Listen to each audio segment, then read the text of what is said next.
Good morning all of you. पहले आप मुझे बता दो बेटा कि मेरी आवाज क्लियर आ रही है क्या। Good morning all of you, please tell me कि आवाज क्लियर आ रही है क्या मेरी।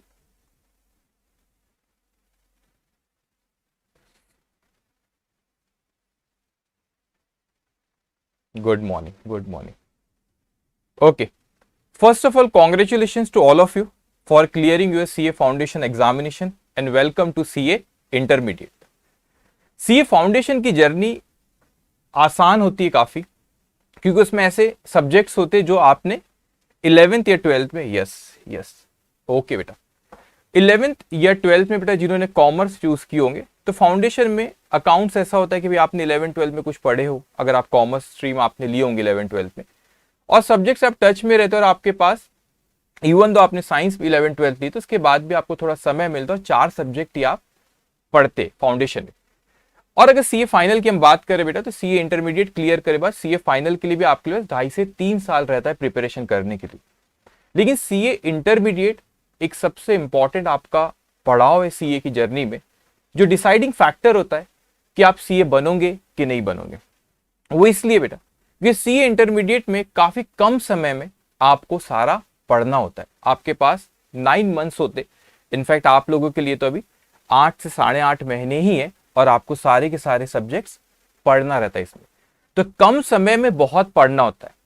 फाइनल में आपके पास थोड़ा सा वक्त रहता है, वहां पे 2.5 से 3 साल आपको मिलता है प्रिपरेशन के लिए। और फाउंडेशन में भी ऐसा होता है कि 4 ही पेपर होते हैं और आप पहले से थोड़ा सा पढ़े हुए रहते हो तो ईजी होता है।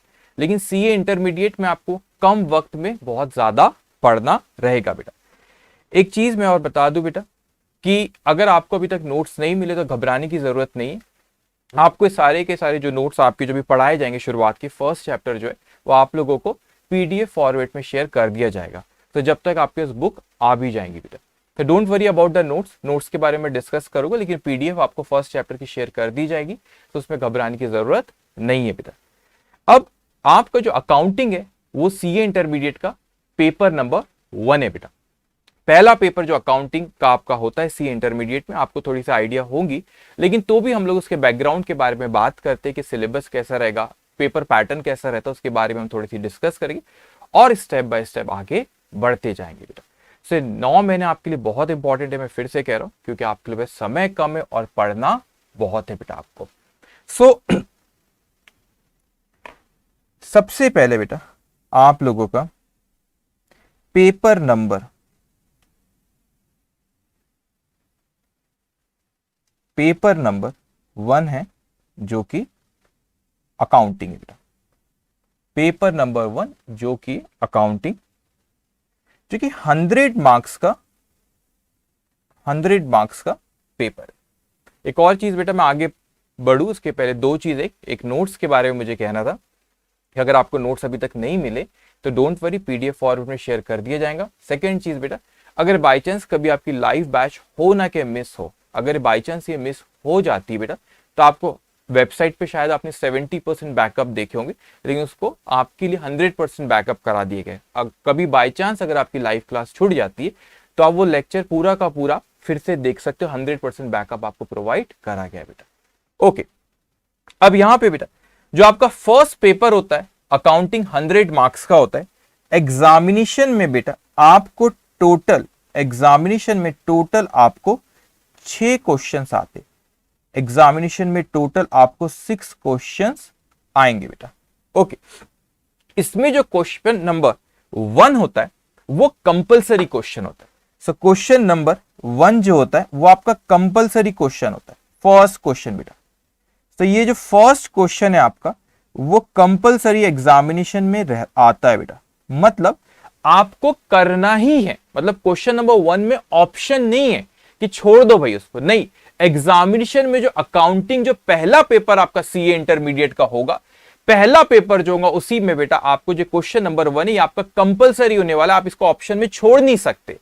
तो ये जो पहला क्वेश्चन आता है आपका question number first, question number first, ये इंस्टीट्यूट अकाउंटिंग स्टैंडर्ड पे आपको पूछती है। अकाउंटिंग स्टैंडर्ड क्या है मैं थोड़ी देर में बताऊंगा, आपको सिलेबस में सीए इंटर में है। अकाउंटिंग स्टैंडर्ड्स पे आपको क्वेश्चन नंबर 1 आता है। एक और इंपॉर्टेंट चीज बेटा, आपको कुछ भी लिखने की जरूरत नहीं है, कुछ भी मत लिखना, सिर्फ मेरी बातों को सुनते जाना, भी कुछ भी नहीं लिखना, पेन छोड़ दो, है ना, पेन छोड़ दो और आप कुछ भी, सिर्फ मेरी बातों को आप ध्यान से सुनना। देखो आपको ये जो हैंड रिटन नोट्स है ना, जो भी मैं चीजें यहाँ पे लिख रहा हूं बेटा, ये आप लोगों से शेयर करी जाएंगे। डेली जो लिखूंगा मैं, आपको सिर्फ क्या लिखना रहेगा बेटा, जो क्वेश्चंस मैं सॉल्व कराऊंगा सिर्फ वही आपको लिखना रहेगा नोटबुक में, उसके बारे में बात करूंगा, उसके अलावा आपको कुछ भी नहीं लिखना है, सिर्फ मेरी बातों को बहुत ध्यान से आपको सुनना रहेगा बेटा। सो आपको कुछ भी नहीं लिखना। ये जो हैंड रिटन नोट्स है डेली, जो जैसे आज डे 1 है तो डे 1 का शेयर करा जाएगा, कल डे 2 का, इस तरह हर दिन जो भी मैं क्लास में लिख रहा हूं उसकी पीडीएफ आपसे शेयर करी जाएंगी। बस आपको जो क्लास में क्वेश्चन में सॉल्व करूंगा वही आपको नोटबुक में लिखना रहेगा बेटे। सो अभी कुछ भी नहीं लिखना, सिर्फ मेरी बातों को आपको ध्यान से सुनना है बेटे। सो आपको जो फर्स्ट रहता है क्वेश्चन नंबर 1, दैट इज जो आपको अकाउंटिंग स्टैंडर्ड पे सी इंस्टीट्यूट पूछती है, और इसमें बेटा आप लोगों को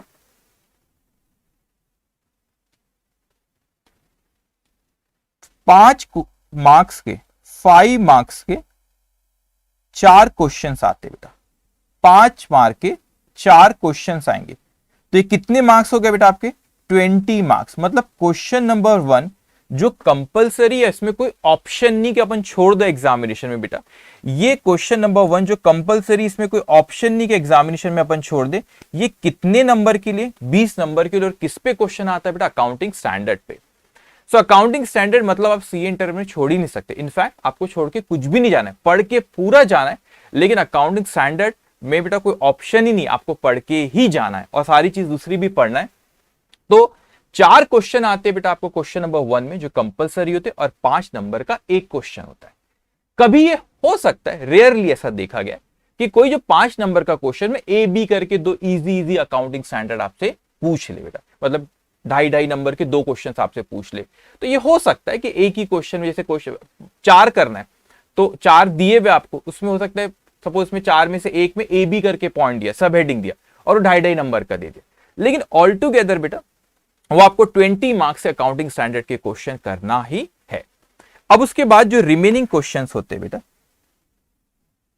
ओके, जो आपके रिमेनिंग 5 क्वेश्चंस, टोटल एग्जामिनेशन में कितने क्वेश्चंस आते हैं बेटा, टोटल 6 क्वेश्चन एग्जामिनेशन में आपको आएंगे। उसमें से क्वेश्चन नंबर 1 क्या है बेटा, कंपलसरी है। तो 6 में से एक यहां हो गया, बचे कितने, 5 क्वेश्चन।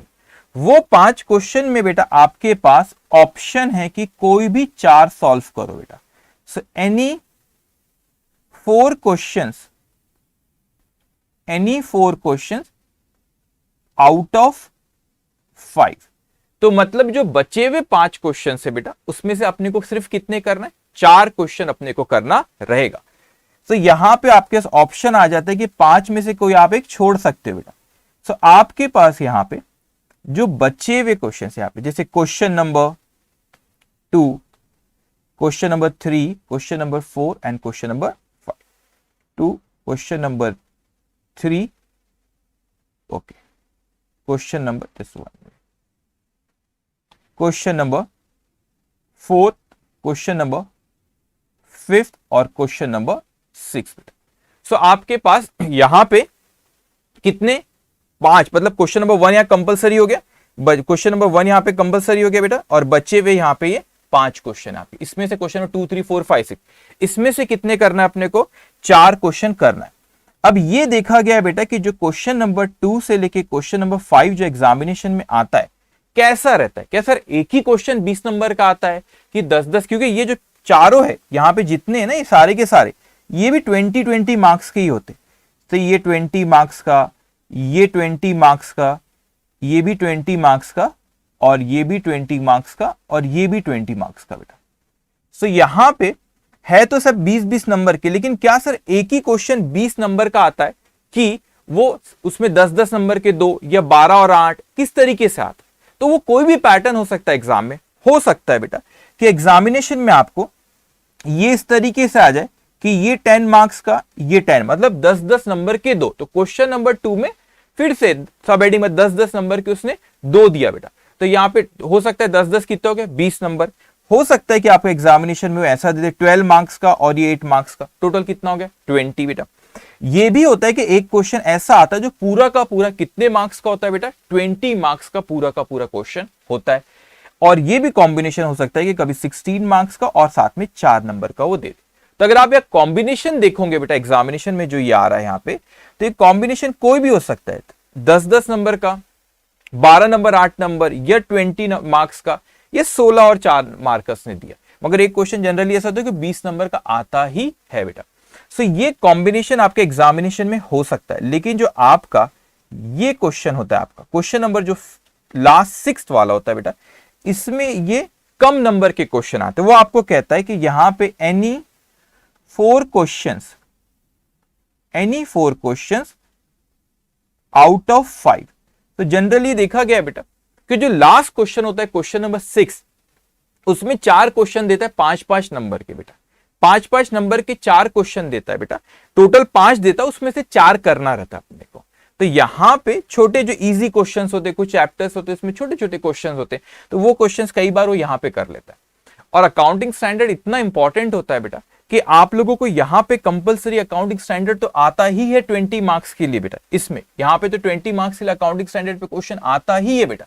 लेकिन साथ में कभी कभी ऐसा होता है कि जो लास्ट क्वेश्चन होता है यहां पे भी 5 नंबर का, या कुछ अटेम्प्ट में देखिए 5-5 नंबर के, तो 10 नंबर के अकाउंटिंग स्टैंडर्ड की यहां पे पूछ लिया उसने।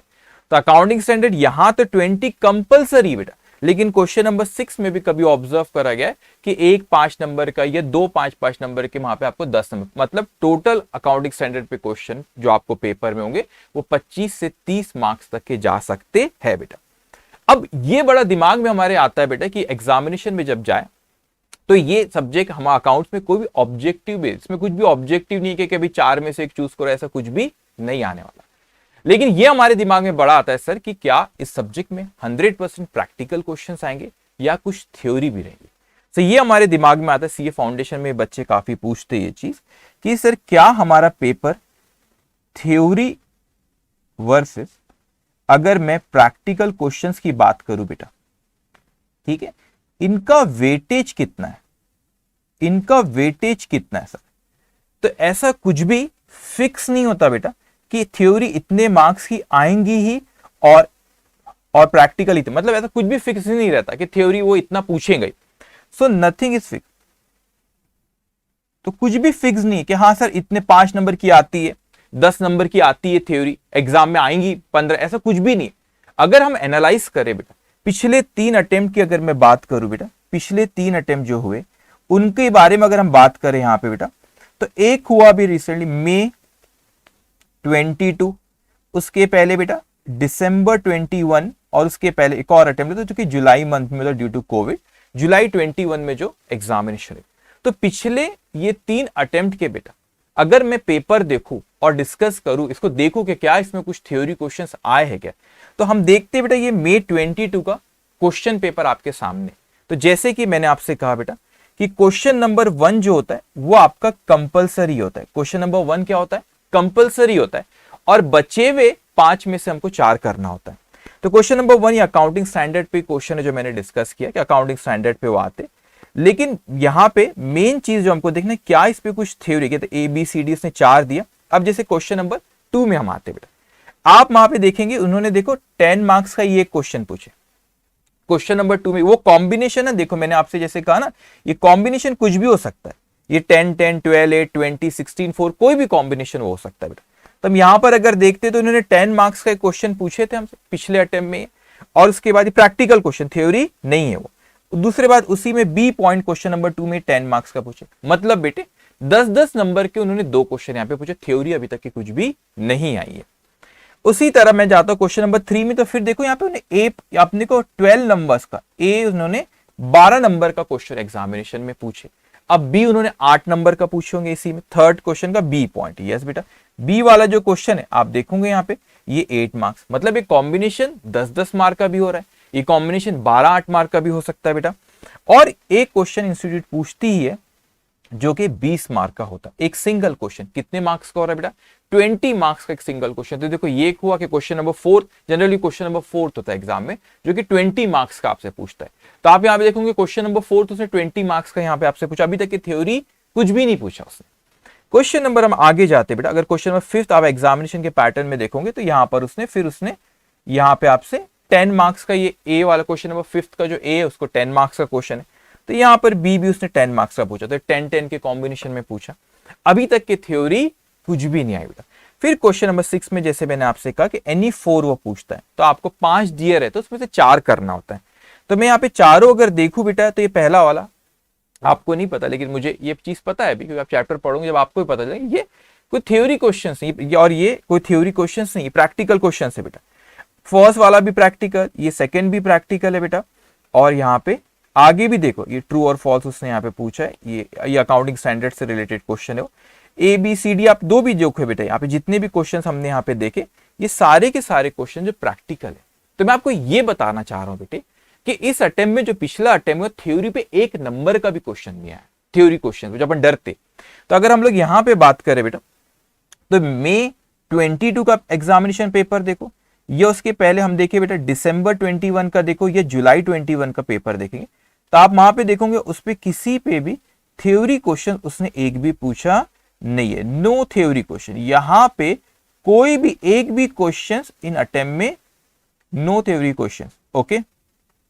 यहां पे एक भी क्वेश्चन थ्योरी पे आया नहीं है, तो इसका मतलब कोई फिक्स नहीं होता। इसके पहले के अटेम्प्ट में अगर हम देखें, तो मैंने दिसंबर 21 का भी पेपर देखा, और यहाँ जुलाई जो दिसंबर 21 बोलो या बेटा जुलाई का आप देखो, ये दिसंबर 21 का पेपर है, या उसके पहले का हम लोग देखें जुलाई 21 का, ये कोई भी पेपर में यहाँ पर थ्योरी के क्वेश्चन उन्होंने पूछे नहीं है।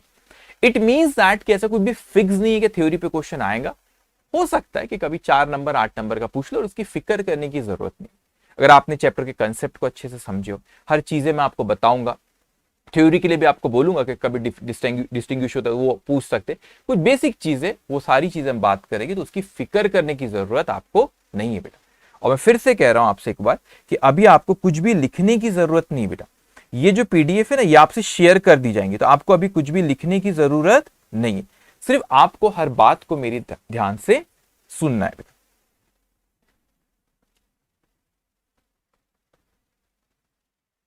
ओके, अब हम बात करते हैं दूसरी चीज बेटा। हमने पहले बात करें हमारा ये पेपर फर्स्ट के बारे में, जो कि आपका अकाउंटिंग है। अब एक और चीज यहां पे बेटा, एग्जामिनेशन में बेटा आपको पता होगा, कहने की जरूरत नहीं है कि जो आपका पासिंग रहता है, पासिंग मार्क्स कितने रहते हैं बेटा, पासिंग मार्क्स कितने रहते हैं, पासिंग मार्क्स आपको पता है वो रहते 40, ओके। लेकिन एग्जम्पशन लाना है बेटा। एग्जम्पशन मतलब आपने उतने मार्क्स ला लिया, ऐसा आपके साथ हो ना, मतलब फेल ना हो, लेकिन एग्जम्पशन किसी ने ला लिया और कोई पेपर में रह गया, तो नेक्स्ट अटेम्प्ट में फिर जिस पेपर में एग्जम्पशन आया उसको देने की जरूरत नहीं होती बेटा। एग्जम्पशन की अगर हम बोले, एग्जम्पशन के लिए कितने मार्क्स लगते हैं हमको, एग्जम्पशन के लिए लगते हैं बेटा 60 मार्क्स। अगर आपने कोई पेपर में 60 ले आ लिए, तो आपको फिर अगले अटेम्प्ट में वो पेपर देने की जरूरत नहीं होती बेटा। लेकिन आप इन मार्क्स पे ध्यान नहीं देना बेटा, आप लिख लो जहां पढ़ाई करते हो, अपने टेबल के सामने लगा देना, या अपने नोटबुक में लिख देना। अकाउंट्स का पासिंग मार्क्स आपके लिए 40 नहीं है, अकाउंट्स का पासिंग मार्क्स आपके लिए 75। आपको मान के चलना है कि 75 तो कम से कम अकाउंट्स में लेके ही आना, और आपके पासिंग मार्क्स 75 ही है। आप लिख लेंगे बेटा कि पासिंग मार्क्स आपके लिए कितने, 75 है। आपको उतने ही लाना, उसके नीचे आपको सोचना ही नहीं, उसके नीचे ऐसा बन गया तो फेल हो गया अकाउंट, ऐसी बात होगी। तो 75 का ही आपका टारगेट होना, और उतना ही आपको मिनिमम 75 आपको बुलाना है, इतना अचीव मिनिमम करना, और अकाउंट्स में स्कोर होता है। आप खुद सोचो बेटा कि अगर हम हमने अटेम्प्ट, जो पिछले अटेम्प्ट 3 अटेम्प्ट के बारे में बात की, इसमें थ्योरी पे एक क्वेश्चन ही प्रैक्टिकल क्वेश्चन से पूरा 100 मार्क्स का। मैं आपकी स्टाइल बताऊंगा कि अकाउंटिंग स्टैंडर्ड के, आप खुद सोचो यहाँ पे क्वेश्चन नंबर 1 जो कि कंपलसरी अकाउंटिंग स्टैंडर्ड पे होता है, मैं स्टाइल बताऊंगा किस तरीके से आपको प्रेजेंटेशन, अपना आंसर किस तरीके से प्रेजेंट करना है अपना आंसर। तो 20 मार्क्स तो आपको अचीव हो रहे हैं। आपको ये 80 नंबर से बेटा आपको कितने लाना रहेगा, ये 80 नंबर से आपको 55 लाना है, तो आप 75 आ जाओगे, और आते उससे ज्यादा आएंगे। लेकिन मिनिमम आपने लिख के रखना है कि अकाउंट्स में आपको नहीं है, आपके लिए पासिंग 40 नहीं। अपने दिमाग में क्या बैक ऑफ द माइंड हमेशा क्या आना बेटा कि अकाउंट में पासिंग मार्क्स 75 ही है, उसके नीचे नहीं, उसके नीचे फेल है जैसे कि अकाउंट्स में, ऐसा ही मान के चलना है आपको हमेशा बेटा। ओके ओके, अब ध्यान से मेरी बात सुनेंगे आगे बेटा। अब आगे हम बात करते हैं आपके सिलेबस की। अगर मैं बात करूं बेटा, तो सिलेबस जो है आपका, ये पॉइंट नंबर 1 हमने पेपर के बारे में बात करी। पॉइंट नंबर 2 बेटा, आपके सिलेबस के बारे में। तो ये जो आपके सिलेबस है, ओके, ये जो आपका सिलेबस है बेटा वो 3 कैटेगरी में बटा हुआ है, 3 कैटेगरी में बटा हुआ है। अगर मैं कहूं इन 3 कैटेगरी के बारे में बेटा, तो पहली कैटेगरी जो है आपकी, उसमें special type of transaction, special transaction and special type of accounting. आपको लिखना कुछ भी नहीं बेटा, ये पीडीएफ आपको मिल जाएंगी, आज मिल जाएंगी पीडीएफ, तो लिखना बेटा आपको कुछ भी नहीं है, सिर्फ आपको ध्यान से सुनना है बेटा। ओके, तो पहले मैंने कहा कि स्पेशल आपका transaction, special type of accounting. दूसरा बेटा आपका कंपनीज अकाउंट,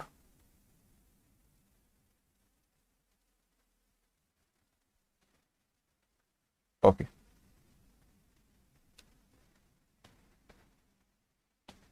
कंपनीज अकाउंट। और तीसरा बेटा आपका अकाउंटिंग स्टैंडर्ड्स। तो ये 3 कैटेगरी में आपका फर्स्ट पेपर जो है बेटा वो बटा हुआ है, 3 कैटेगरी में आपका। तो ये special transaction, special type of accounting क्या होता है, आप देखेंगे बेटा आपके ये फर्स्ट जो है ये आपका, तो इसमें 6 चैप्टर आपको पढ़ना है। हमको पहली कैटेगरी पार्ट 1 में अगर हम बात करें बेटा, तो 6 चैप्टर आपको पढ़ना है। और स्पेशल ट्रांजैक्शन क्या होता है भाई, कि डिपार्टमेंट, एग्जांपल दे कि कोई डिपार्टमेंट है किसी का, तो अकाउंटिंग कैसे होती है डिपार्टमेंट की, किसी की ब्रांच है तो वो अकाउंटिंग कैसे होती है, हायर परचेज में कैसे होती है। तो स्पेशल टाइप ऑफ अकाउंटिंग है कि उस सिचुएशन में, उस जगह पे किस तरीके से अकाउंटिंग करी जाती है, उस पर आपको हम यहाँ पे 6 चैप्टर्स पढ़ना रहेगा बेटे। उसके बाद जो आपका part 2 that is companies account, और कंपनीज अकाउंट में भी यहाँ पे 6 चैप्टर आपके। तो टोटल कितने चैप्टर हो गए बेटा, आपको 12 चैप्टर हो गए। 6 जो स्पेशल टाइप ऑफ अकाउंटिंग में 6 पढ़ना है बेटे, और कंपनीज अकाउंट में आपको 6 चैप्टर आपको पढ़ना है। वैसे देखा जाए बेटा तो यहाँ पे सीए इंटर में फर्स्ट पेपर जो अकाउंटिंग की बात करूं, तो आपको कंपनीज अकाउंट जो 6 चैप्टर दिए, डिफिकल्ट नहीं है, सिंपल है, बहुत सिंपल है। तो हम चाहते तो बेटा अपन ऐसा कर सकते कि कंपनीज अकाउंट से शुरू करें, और आपके सीए इंटर में सबसे इजी सब्जेक्ट चैप्टर जो है बेटा आपका अकाउंटिंग में, that is profit prior to incorporation, सबसे इजी चैप्टर है। लेकिन वो जो सीक्वेंस है उसी सीक्वेंस में चलेंगे बेटा। हम लोग पहले स्पेशल टाइप ऑफ ट्रांजैक्शन ये यहीं से शुरू करेंगे, और ये भी बहुत सिंपल है, बहुत सिंपल है। बस बातों को आपको, मेरी बातों को बहुत ध्यान से आपको सुनना रहेगा बेटे। तो हम इसी सीक्वेंस में चलेंगे, पहले आपके स्पेशल टाइप ऑफ ट्रांजैक्शन, और ये मेन पार्ट है आपके शुरुआत के 6 चैप्टर। एक कंपनीज अकाउंट कंपैरेटिवली थोड़े छोटे चैप्टर है और जल्दी हो जाता है, तो अपने को समय जो लगेगा, ज्यादा समय शुरुआत के 6 चैप्टर में लगेगा। उसके बाद चैप्टर में 7 से लेके चैप्टर में 12 का जो कंपनीज अकाउंट है बेटा, उसमें उतना समय नहीं लगता जितना शुरुआत के 6 चैप्टर में लगता है। उसके बाद नेक्स्ट जो आपका रहता है थर्ड पार्ट जो है, दैट इज अकाउंटिंग स्टैंडर्ड्स। तो अकाउंटिंग स्टैंडर्ड आपको, वैसे तो बहुत अकाउंटिंग स्टैंडर्ड होते हैं, उसके बारे में जब वक्त आएगा जब बात करेंगे, लेकिन आपको सीए इंटर में उतने अकाउंटिंग स्टैंडर्ड नहीं। ग्रुप 1 में कुछ अकाउंटिंग स्टैंडर्ड है बेटा, और ग्रुप 2 में कुछ अकाउंटिंग स्टैंडर्ड है, तो सबसे आखिरी में ये कराया जाता है। तो सीक्वेंस जैसे आपको मटेरियल में प्रोवाइड करे, उसी सीक्वेंस में हमको चलते जाना रहेगा बेटा। अब वापस हम यहां पे आते हैं, तो आपने देखे कि हमारे को 3 कैटेगरी में बटा हुआ है। पहले स्पेशल टाइप ऑफ ट्रांजैक्शन पे 6 चैप्टर है, फिर कंपनीज अकाउंट पे 6 चैप्टर है, उसके बाद कुछ अकाउंटिंग स्टैंडर्ड जो आपको सीए इंटर के ग्रुप 1 में अकाउंटिंग पेपर में वो है आपको। अब इसके साथ आपको स्टडी मटेरियल जो प्रोवाइड कराया जाएगा उसके बारे में आप ध्यान से सुनेंगे बेटा। सो आपको जो स्टडी मटेरियल जो प्रोवाइड कराया जा रहा है, थर्ड, ओके, स्टडी मटेरियल जो आपको प्रोवाइड कराया जाएगा,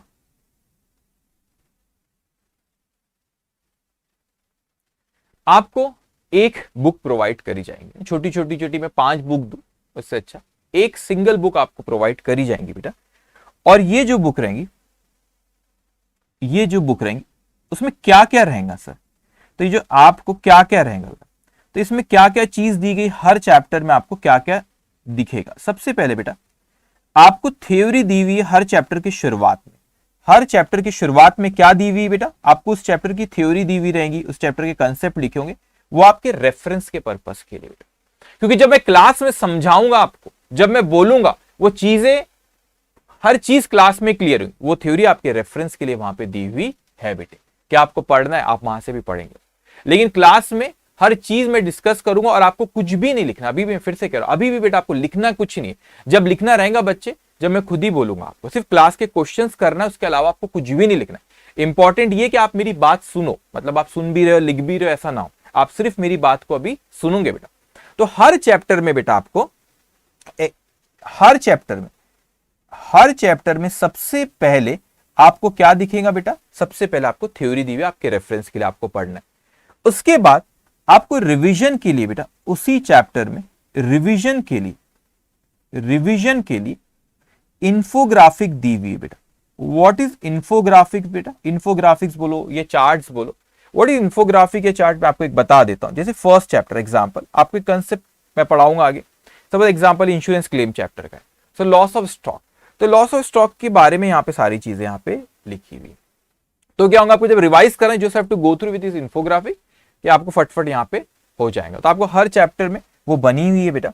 और थर्ड जो आता है सबसे इंपॉर्टेंट, हमारे जो क्वेश्चंस यहाँ पर आएंगे बेटा, ध्यान से मेरी बात को सुनेंगे। क्वेश्चंस की जो कैटेगरी आपकी, दो कैटेगरी नोट्स में बटे हुए बेटा, दो कैटेगरी में आपके नोट्स बटे हुए। क्वेश्चंस जो है आपको एक क्वेश्चन इस तरह क्लास में दिखेंगे बेटा, आपके जो बुक रहेंगी, एक रहेंगे आपके क्लास के क्वेश्चंस। ये क्लास के क्वेश्चन जैसे यहाँ पे इसकी इस तरीके से सीरीज दी गई, क्लास के क्वेश्चन है तो C1 है ना, और ऐसे class C question number 1 2 class के से C1 C2 इस तरीके से दिया, तो क्लास के क्वेश्चंस रहेंगे बेटा। और उसके बाद आपको होमवर्क दिया जाएगा रोज, उसके लिए एक प्रैक्टिस क्वेश्चंस अलग से दिए, तो उसकी सीरीज प्रैक्टिस क्वेश्चन इसलिए P1 P2 P3 इस तरीके से रहेंगे। तो क्लास के क्वेश्चन जो मैं खुद यहाँ पे सॉल्व करूंगा और आपसे एक एक क्वेश्चन डिस्कस करेंगे।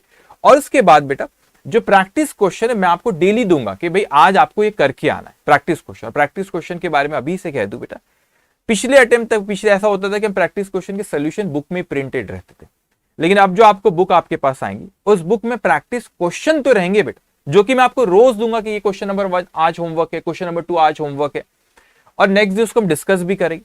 लेकिन बेटा जो आपको होमवर्क दिया जाएगा तो सोल्यूशन बुक में प्रिंटेड नहीं है। स्टूडेंट जनरली क्या करते कि ये क्वेश्चन है, इसी के नीचे सोल्यूशन रहता है, फिर वो लोग सॉल्व नहीं करते, फिर वो वहां से टिक लगा देते, बस अच्छा ये क्वेश्चन में बोला, अच्छा ये है, ये आंसर तो दिया हुआ, टिक लगा देते। इसीलिए ये जितने भी प्रैक्टिस क्वेश्चन इसके सोल्यूशन आपसे शेयर करे जाएंगे, लेकिन वो पीडीएफ फॉर्मेट में आपको जो गूगल ड्राइव के थ्रू दिए जाएंगे वहां पे। और जब भी आप प्रैक्टिस क्वेश्चंस करेंगे बेटा, जब भी मैं आपको डेली जब क्वेश्चन दूंगा कि आज ये होमवर्क है, प्लीज वो सॉल्यूशंस को मत देखना, पहले खुद से सॉल्व करना पूरा क्वेश्चन। क्या होगा, गलती होंगी ना, ज्यादा से ज्यादा गलती होंगी, वो बेहतर है बेटा कि अपन सुधर गए, अच्छा यहां गलती हुई अपने से, सोचता है इंसान। नीचे सोल्यूशन है, आप क्या करते हो फिर ऐसे में जनरली स्टूडेंट क्या करते, ऊपर क्वेश्चन नीचे सोल्यूशन, वो क्वेश्चन को सॉल्व करने के पहले नीचे सोल्यूशन देख लेते, तो दिमाग ही नहीं चलाते अपने, इसलिए इसके नीचे सोल्यूशन नहीं, वो सोल्यूशन अलग से आपको पीडीएफ फॉर्मेट में गूगल ड्राइव के थ्रू दिया जाएगा। तो ये प्रैक्टिस क्वेश्चन हो गए। अब यहां पे क्वेश्चन हमारे दो कैटेगरी में बेटा बट रहे, दो कैटेगरी में क्वेश्चन हमारे बट रहे। एक हो रहा है कि वो क्लास के क्वेश्चन है बेटा, एक हो रहा है कि कहां के क्वेश्चन है, हमारे क्लास के क्वेश्चन है, और एक हो रहा है बेटा वो कौन से क्वेश्चन है हमारे, वो है हमारे प्रैक्टिस क्वेश्चन। अब सबसे इंपॉर्टेंट चीज हमारे पास आती है कि भाई एग्जामिनेशन में जो क्वेश्चंस आते हैं, या हम आपकी बात करें कौन कौन से सोर्स हो सकते हैं बेटा क्वेश्चंस के, कौन कौन से सोर्स हो सकते हैं। सो एक होता है कि भाई हमारे पास ये जो क्वेश्चंस है, एक हो सकता है कि प्रीवियस एग्जामिनेशन क्वेश्चंस है, प्रीवियस एग्जामिनेशन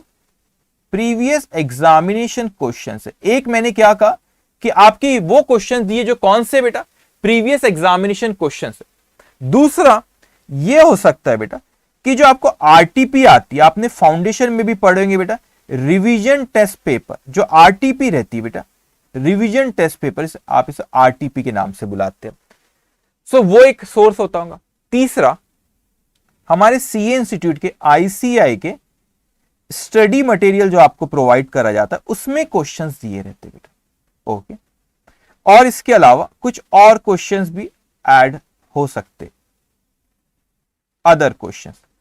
अब ध्यान से बेटा, सो यहां पे ये जो चारों सोर्स है बेटा आपके, फिर चाहे वो प्रीवियस एग्जामिनेशन क्वेश्चंस हो, फिर चाहे वो आरटीपी हो, या फिर चाहे बेटा क्या आईसीआई के स्टडी मटेरियल हो, या उसके अलावा भी कुछ क्वेश्चंस, ये सारी की सारी चीजें आपके स्टडी मटेरियल जो आपको प्रोवाइड करा गया वो आपको उसमें दी हुई गई। इसका मतलब अगर आपको सी इंस्टीट्यूट का मटेरियल रेफरेंस के लिए लेना है तो आप बिल्कुल देख सकते हो बेटा। लेकिन आप अगर नोट्स में देखेंगे, जब हम लोग मैं पढ़ाऊंगा फॉर एग्जाम्पल बेटा कि ये पहला क्वेश्चन, ये मे प्रैक्टिस क्वेश्चन है, मे 2010 का क्वेश्चन, मैं क्लास के क्वेश्चन पहले देखो। ये सपोज ये पहला क्वेश्चन मैं यहां देखूं जो कि नवंबर 2017 में आया था ये क्वेश्चन, ठीक है। तो ऐसा नहीं कि सीए इंटर में 18 से शुरू हुआ है, तो उसके पहले के भी सारे क्वेश्चंस आपके मटेरियल में है बेटा। उसके बाद देखो यहाँ पे कोई अटेम्प्ट भी नहीं है, तो ये एक एक्स्ट्रा क्वेश्चन मैंने देखा। अब यहाँ पे देखोगे थर्ड क्वेश्चन में अगर मैं यहाँ पे दिखाऊं आपको, तो ये मई 2013 में क्वेश्चन आया, लेकिन हमारे सीए इंस्टीट्यूट के मटेरियल में भी ये क्वेश्चन है बेटा। और इस तरीके से देखो यहाँ पर ये नवंबर 2012 में आया, लेकिन सीए इंस्टीट्यूट के मटेरियल में भी ये क्वेश्चन है। तो आपको मटेरियल के मैं आपको हर चैप्टर के बाद इनफैक्ट साथ साथ में बेटा जब मैं क्वेश्चन कराऊंगा, ये जब क्वेश्चन आएगा तो सीए इंस्टीट्यूट का जो मटेरियल है, जस्ट 1 मिनट है, सीए इंस्टीट्यूट का जो ये आईसीआई के नोट्स है, तो ये भी आपको बता दूंगा। देखो एक question illustration example, illustration number 2 है, तो ये हमने क्लास में अभी करे, तो साथ साथ में इंस्टीट्यूट का भी क्लास में तो करेंगे। वो हमारी क्लास के मटेरियल में सारे क्वेश्चन है, एक भी क्वेश्चन ऐसा नहीं होगा जो यहाँ का नहीं है बेटा। और मैं ऐसे टिक करते जाऊंगा और आपको बताऊंगा देखो ये क्वेश्चन अपन ने अभी क्लास में करे, तो साथ साथ में सी इंस्टीट्यूट का मटेरियल भी पूरा का पूरा आपका कवर हो जाएगा बेटा। तो ये चारों के चारों क्वेश्चन, चारों के चारों जो चीजें देखा, इसके अलावा आपको कुछ भी करने की जरूरत नहीं है। एक बुक जो आपको मिलेंगी उसके अलावा बेटा आपको कुछ भी करने की जरूरत नहीं है। बस आपको डिसिप्लिन रखना है बेटा। रोज जब मैं आपको पढ़ाऊंगा, रोज आपको क्लास प्रॉपर अटेंड करना है आप लोगों को, और जो आपको होमवर्क दिया जाएगा वो रोज का रोज करना है। उस स्ट्रैटेजी तो मैं थोड़ी देर में आपसे बात करूंगा बेटा। अब इसके अलावा जो आपके पास होना चाहिए, जो आपको आज करना रहेगा, फर्स्ट डे तो हो सकता है शायद आपने अभी तक परचेज नहीं किए होंगे, लेकिन आपको बेटा आज मार्केट में जाना है और बढ़िया से 2 नोटबुक खरीदना है बेटा। आज मार्केट में जाके बढ़िया से 2 नोटबुक खरीदना रहेगा। ये नोटबुक कितने पेजेस की रहेंगी बेटा? ये नोटबुक आपको 400 पेजेस की 2 नोटबुक आज खरीदना रहेगा। 400 पेजेस की कितने?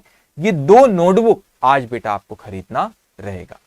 और एक नोटबुक जो रहेंगी जिसमें आप क्लास के क्वेश्चन सॉल्व करोगे, जो मैं करूंगा, मेरे साथ साथ आपको जो क्लास के क्वेश्चंस आप करोगे वो आपको ये एक नोटबुक में लिखना रहेगा। और दूसरी नोटबुक में आपको प्रैक्टिस के जो क्वेश्चंस दिए जाएंगे बेटा, वो प्रैक्टिस के क्वेश्चन आपको ये नोटबुक, जो दूसरी नोटबुक है आपकी 400 पेजेस की, उसमें करना रहेगा बेटा। अब ध्यान से जब आप ये नोटबुक खरीदेंगे बेटा, तो एक चीज है प्रॉपर सिस्टमेटिक, ठीक है। अभी आप बहुत छोटे, अभी फाउंडेशन क्लियर करें बेटा, हर चीज बड़ी सिस्टमेटिक होना। तो जब आपकी क्लास के क्वेश्चन है, फॉर एग्जांपल आपने यहाँ पे क्वेश्चन नंबर 1 C1 मैंने लिखा, ठीक है, ये क्लास का क्वेश्चन एग्जांपल बेटा, यहाँ पर मैं एक एग्जांपल है, तो सपोज ये क्वेश्चन नंबर 1 है आपका, यहाँ पे लिखा हुआ है, ये C1 क्लास का क्वेश्चन है बेटा, ठीक है। अब आपने अपने नोटबुक में किस तरीके से लिखना रहेगा, आपने C1 लिखे और वहां पर आपने लिख दिए बेटा कि आपने ये C1 लिखे, ये यहां पे बेटा ये कौन से, इसमें कौन से पेज नंबर, एग्जांपल ये पेज नंबर 10 है बेटा, है ना, ये पेज नंबर 10 है। तो आपने आपकी नोटबुक में लिखे C1 पेज नंबर 10, तो आपको पता रहेगा, आपकी नोटबुक में दिखा रहेगा कि कोई भी क्वेश्चन उठाओ जो आपको बुक प्रोवाइड करेगी, वो बुक में कौन से पेज नंबर पर कौन सा क्वेश्चन है, पेज नंबर 10 है बेटा।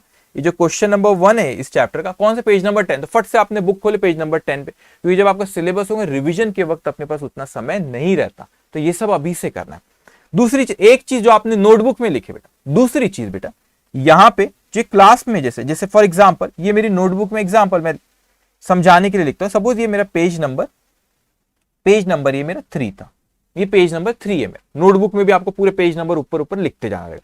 पेज नंबर 3, तो मैं क्लास के क्वेश्चन में लिखूंगा कि पेज नंबर 3 पे मेरे, तो मेरे को यहाँ पे पता चल गया कि ये कौन से पेज नंबर पे, कि क्लास का क्वेश्चन नंबर 1 है, तो मेरे को पता है कि मेरी जो नोटबुक है, नोटबुक के पेज नंबर 3 पे इसका सोल्यूशन है। तो रिवीजन के वक्त समय नहीं रहेगा, रिवीजन की स्ट्रेटेजी भी बताऊंगा। अभी से रिवीजन करते वक्त नहीं, अरे अपन ने तो पहले गड़बड़ करी, अभी से प्लानिंग करके चलेगी। मैं आपको बताऊंगा किस तरीके से आपको नोटबुक मेंटेन करना है, कैसा लिखना है, कैसा रिवीजन, तब जाके जब सेल्फ स्टडी का समय आएगा बेटा, आखिरी के 2 से 3 महीने जो आपको मिलते, उन 3 महीनों में किस तरीके से रिवीजन हो पाएगा, अगर अभी से हमने उस तरीके से तैयारी करें तो आपको इस तरीके से रेफरेंस देना रहेगा, ताकि जब हमारे पास कम समय रहे, लेकिन हम जल्दी जल्दी सारी चीजें जब कर सके बेटा।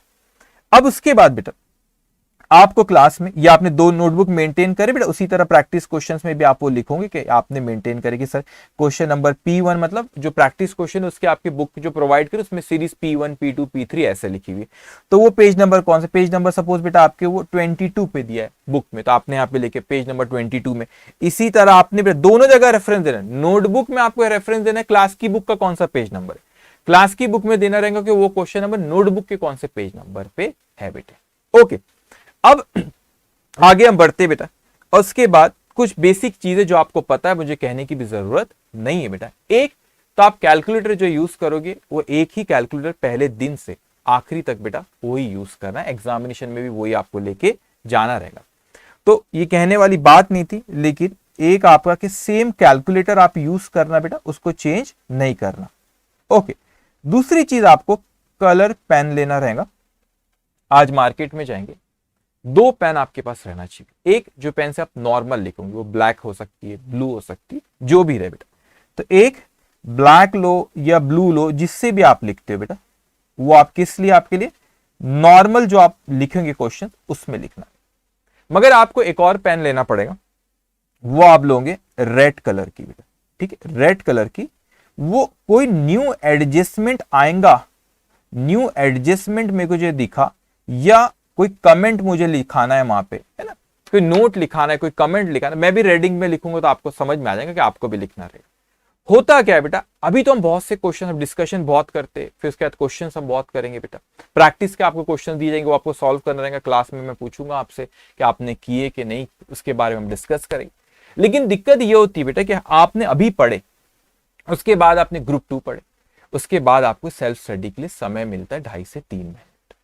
वो 3 महीने में आपके पास इतना समय नहीं होता कि ये सारे के सारे 8 सब्जेक्ट, सारे के सारे क्वेश्चन हम पढ़े बेटा। इतना समय नहीं होता कि सारे क्वेश्चंस अकाउंट्स के देख रहे 8 सब्जेक्ट है, फिर सब में इतने सारे क्वेश्चंस है, थ्योरी सब्जेक्ट्स भी, कैसे पढ़े बेटा। तो अकाउंट्स के लिए आपने अभी से एक रेड पेन यूज करेंगे, और मैं आपको बताऊंगा कि कब कब आपको रेड पेन से लिखना रहेगा। तो जब वो 3 महीने में आप सेल्फ स्टडी करोगे, जब आप रिविजन करोगे बेटा, तो आपको हर चैप्टर में आपको क्वेश्चन जो होंगे रेड से जो आपने लिख रखे हो उसको आपको देखते रहना रहेगा। आपकी शुरुआत के क्वेश्चन तो पूरे के देखने हैं, कुछ क्वेश्चंस मैं आपको बताऊंगा स्ट्रेटेजी। लेकिन फिर क्या होता है, क्वेश्चंस एक जैसे आते हैं, उसमें नए एडजस्टमेंट आते जाते बेटा। नए 80% क्वेश्चन सेम है जो पिछला क्वेश्चन था, लेकिन अभी जो नेक्स्ट क्वेश्चन सपोज हमने जो कर उसमें 80% सेम है जो पिछले क्वेश्चन जैसे, पर 20% कोई नई चीज ऐड हुई, तो 20% को अब रेड कलर से लिख लो। तो जब आप रिवीजन करोगे तो आपने को देख रहा है 80% तो सेम है जो अपन ने पिछले क्वेश्चन में करे, जो 20% बस नया है यहाँ पे। तो 20% रेड वाला जिससे लिखे वो पॉइंट्स को आपने देखे, वो एडजस्टमेंट को देखे और आगे बढ़ गए। इस तरीके से आप कम समय में वो उस वक्त, अगर आज ये नहीं करोगे तो उस वक्त वो चीज मुश्किल जाएंगी बहुत बेटा। इसीलिए आपको आज से इन चीजों को ध्यान में रखना है, मैं आपको बताते जाऊंगा और आप उसी तरीके से लिखोगे बेटा। और जब रिवीजन करोगे कि कम समय पे सारा का सारा क्या हो जाए बेटा, हमारा रिवीजन हो जाए। अब कुछ चीजें बेटा, आपको जो बुक प्रोवाइड करी गई है बेटा, उस बुक में आपको एक स्टडी ट्रैकर करके पेज है बेटा। ये बहुत इंपॉर्टेंट पेज है, ध्यान से समझना। इसमें सारे चैप्टर्स के नाम लिखे हुए बेटा। उसके बाद आप लोगों का, मुझे ऐसा लगता कि आपके एग्जामिनेशन के पहले, मई 23 हो या नवंबर 23 हो, आपके एग्जामिनेशन के पहले बेटा आपका 5 बार रिवीजन होना चाहिए। अकाउंट्स कितने बार होना चाहिए बेटा, 5 बार रिवीजन होना चाहिए। अब ध्यान से आप देखो, वो बच्चे जो फर्स्ट अटेम्प्ट में क्रैक करते, एटलीस्ट वो बेटा 3 बार तो इसको रिवाइज करते ही है। तो आपको दिख रहा है फर्स्ट रिवीजन, सेकेंड रिवीजन दिख रहा है, और थर्ड, उसके बाद बेटा थर्ड रिवीजन। ये वो बच्चे जो कम से कम 3 बार रिवाइज करते तो फर्स्ट अटेम्प्ट में क्लियर कर पाते बेटा। अब मैं आगे बढ़ूंगा, लेकिन ये 3 बार जो आप कर रहे हो बेटा, मैं आपको स्ट्रेटेजी बता रहा हूं, ध्यान से आप सुनेंगे बेटा किस तरीके से। इसके बाद और रिवीजन के बारे में बात करेंगे बेटा, लेकिन स्ट्रेटेजी अभी ध्यान से सुनेंगे। पहला रिवीजन, आज मैंने जो चीज आपको पढ़ाया, कसम खा लो जो आज पढ़ा है आज ही पढ़ना है, कल के भरोसे कुछ नहीं। आज सर ने पढ़ाया आज ही पढ़ना है, तो आज पढ़ाया, आपको लिखना तो कुछ नहीं क्लास में, मेरी बात सुनना है। लिखना क्या है, जो सिर्फ क्वेश्चंस कराऊंगा वो बेटा, बाकी सारी पीडीएफ आपको प्रोवाइड करी जाएगी। तो पहला रिवीजन तो वो होगा जो आज ही आप कर लोगे। आज मैंने पढ़ाया, आपने आज ही, जब आप शाम को 3 घंटा कम से कम पढ़ना चाहिए, जब आप शाम में पढ़ रहे बेटा, तो जो पढ़ाए सर ने आज उसको आप ही ने पढ़े बेटा। पहला रिवीजन ये हुआ। सेकेंड रिवीजन बेटा जब चैप्टर खत्म होंगे तो आपसे टेस्ट पेपर शेयर करे जाएंगे, तो आप वो टेस्ट पेपर देने के उसको सॉल्व करने के पहले आपने एक बार इस चैप्टर को फिर से रिवाइज करे, वो सेकेंड रिवीजन हुआ। अब ये स्ट्रेटेजी बहुत ध्यान से सुनोगे बेटा। होता क्या है कि जैसे जैसे आगे बढ़ते जाते हम सिलेबस में, आज समझ में आएगा, कल पर तो समझ में रोज आएगा, लेकिन जैसे जैसे आगे बढ़ते तो हमें ऐसा होता है कि जो पिछला जो होता है वो हमें लगता है कि हम भूल रहे, जो पिछला होता है हमको क्या लगता है कि भूलते जा रहे बेटा। तो थर्ड रिवीजन को बहुत ध्यान से आप मेरी बात सुनोगे बेटा। आपने सपोज सेकंड रिवीजन करे, जो टेस्ट के वक्त आपने की सेकंड रिवीजन करे, लेकिन क्या करेंगे कि आप जब चौथी बार ये जब आपको कोई टेस्ट दे रहे, सपोज फर्स्ट चैप्टर आपने टेस्ट दी, सेकंड चैप्टर का जब टेस्ट दोगे तो आपने क्या ख्याल रखना कि भाई पिछले जो जो चैप्टर्स हुए, ये आदत बना लो बेटा अपनी कि आज भलाई मैं सेकंड चैप्टर पढ़ रहा हूं, लेकिन पहले चैप्टर को भी एक बार देखो। मैं आपको समझाता हूं क्या कहना चाह रहा हूं। आपने पहले चैप्टर एक बार पढ़े, डन, आज पहला रिवीजन मैंने पढ़ा है, आपने भी कर ली, ठीक है, शाम में। उसके बाद टेस्ट पेपर शेयर किया, उसके बाद पहले आपने सेकंड रिवीजन करे। अब क्या होगा कि भाई आपने जब सेकंड चैप्टर की टेस्ट देने गए तो आपने क्या करना है कि जो पहला चैप्टर पढ़े हुए आपने उसको और एक बार देखना, पूरा नहीं देखना है अपने को। जो आपने रेडिंग से हाईलाइट करे शुरुआत के कुछ क्वेश्चन पूरे देखना होता है, फिर उसके बाद एडिशनल पॉइंट्स आते रहते, तो रेडिंग से जो हाईलाइट करे उसको करे। तो मतलब आज दूसरा चैप्टर मैं पढ़ रहा हूँ, रिवाइज कर रहा हूँ, लेकिन साथ साथ पहला भी कर लिया मैंने, तो पहला कितनी बार हो गया और रिविजन। जब आपने तीसरा चैप्टर करे बेटा तो आपने पहला दूसरा फिर से देखना। तो मैं ये नहीं कह रहा हूं कि पहला दूसरा पूरा देखना है आपको जो रेड कलर से जो आपने हाईलाइट करे हो बेटा उन्हीं पॉइंट्स को देखना है। तो आपने चौथा चैप्टर जब देखे तो पहला दूसरा तीसरा एक और बार रेडिंग वाले पॉइंट देख ली, तो आपका बार बार रिवाइज हो रहा है। पांचवें चैप्टर पे है तो पहला दूसरा तीसरा चौथे के रेड पॉइंट्स देखे आपने, फिर छठवें चैप्टर पे आए बेटा आप, तो उसके बाद फर्स्ट सिक्स एंड फिफ्थ, इस तरीके से जैसे जैसे आगे बढ़ोगे पिछला पूरा आपने फटफट देखना है। और ये आदत बनाना पड़ेगा आपको। क्यों बेटा कि जब आप 10th चैप्टर में जाओगे तो ऑलरेडी फर्स्ट चैप्टर कितने बार रिवाइज हो गए, अब बहुत स्ट्रांग होते जाते। तो इस तरीके से, और ऐसा नहीं कह रहा कि मैं आपको पूरा का पूरा रिवाइज करना है, आपको पूरा का पूरा सॉल्व करना है, नहीं नहीं बेटा।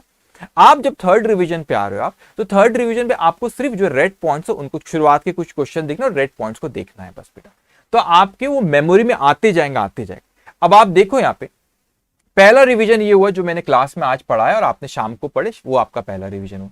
टेस्ट देने के पहले आपने दूसरी बार रिवाइज करें, और थर्ड रिवीजन सबसे यूनिक है, क्योंकि जब थर्ड रिवीजन आप जो फिर टेस्ट देने जाते हो बेटा तो आप पिछले चैप्टर्स देखते हो तो आपका थर्ड रिवीजन हो गया, फिर तीसरे चैप्टर का देखते हो तो फिर से पुराने चैप्टर्स देखे आपने, फिर चौथे चैप्टर का दे रहे हो तो भी पुराने चैप्टर्स का आपने रीडिंग वाले पॉइंट्स देखे बेटा। तो उसके बाद वो बार बार आपसे रिवाइज हो रहा है बेटा। आप याद रखना सीए इंटर ही डिसाइडिंग फैक्टर है बेटा, क्या आप सीए बन रहे हो कि नहीं बन रहे हो।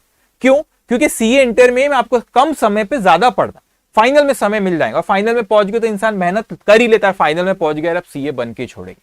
लेकिन इंटर में बेटा ऐसा ना हो कि गाड़ी अटके।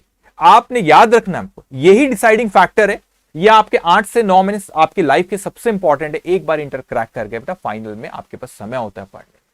तो आपने, चलो हम आते फिर से इस पे थर्ड रिवीजन की बेटा, और थर्ड रिवीजन के बाद बेटा आपका इस तरीके से अब आपका ग्रुप 1 खत्म हुआ, और जब ग्रुप 1 खत्म हो गया तो हमने देखे सर हमारा पेपर हमने बार बार उसको आपने रिवाइज कर थर्ड रिवीजन तक आ गए। फिर आपका ग्रुप 2 आ गया, ग्रुप 2 आपने पढ़े बेटे, ग्रुप 2 भी इसी तरीके से 3 रिवीजन आपने ग्रुप 2 के भी कर ली, ठीक है, एडवांस अकाउंटिंग के।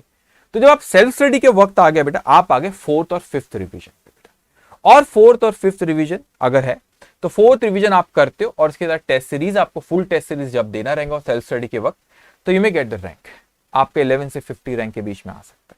तो आप 5th रिवीजन भी करते हो बेटा, तो you may get the rank, आप पहले से और 10वें के बीच में आपका रैंक आ सकता है।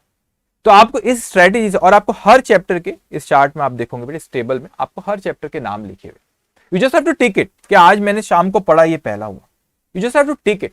आपने दूसरे टेस्ट के पेपर देखे, हाँ, तो आप जब एग्जाम हॉल में जाओगे उसके पहले देखना पूरे के पूरे बॉक्स अपने टिक है कि नहीं बेटा, आपके रिवीजन करे हुए है कि नहीं, ये सबसे इंपॉर्टेंट है। बच्चे होता है ना आगे बढ़ते पिछला भूलते जाते बेटा, तो पिछला भी साथ साथ में अपने को पढ़ते जाना स्पीड, और मैं तरीका ऐसा रहेगा कि आप क्लास में उसको मार्क करके रखोगे बेटा, तो आपका जल्दी से वो होते जाएंगे बेटा। एक चीज ख्याल रखना आपने, जी जान लगा दो बेटा, जी जान लगा दो, मेहनत करो।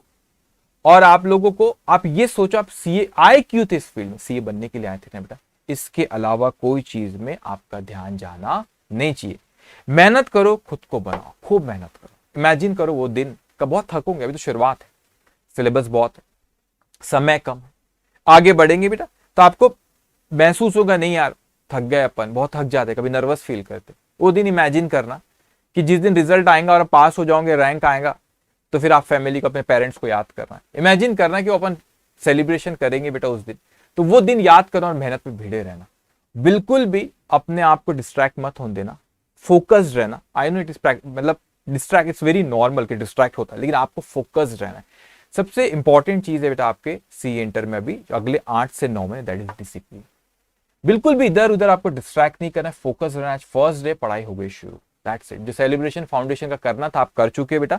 आज से सिवाय पढ़ाई के आपको कुछ नहीं समझता है, आपको सिर्फ पढ़ाई करना है बेटा, और जो चीजें मैं कहूंगा वो आपको साथ में करते रहना रहेगा बेटा। अब ये हमारी बेसिक चीजें हुई यहाँ पे। ये जो पेपर 1 के बारे में बात करें, क्या स्ट्रैटेजी रहेगा, कैसे मटेरियल है, क्या नोटबुक आप किस तरीके से प्रोवाइड करोगे, सारी चीजें मैंने आपसे कहा। अब जो हम पढ़ने जाएंगे बेटा, चाहते तो सबसे पहले ये सबसे जो इजी चैप्टर था, that is profit prior to incorporation. ये जो आपको दिख रहा है profit prior to incorporation, 10 chapter, सबसे इजी चैप्टर है वो, उससे शुरू कर सकते थे, लेकिन हम वही सीक्वेंस में जाएंगे। बिलीव मी, कुछ भी डिफिकल्ट नहीं है, मैं समझाऊंगा बेटा।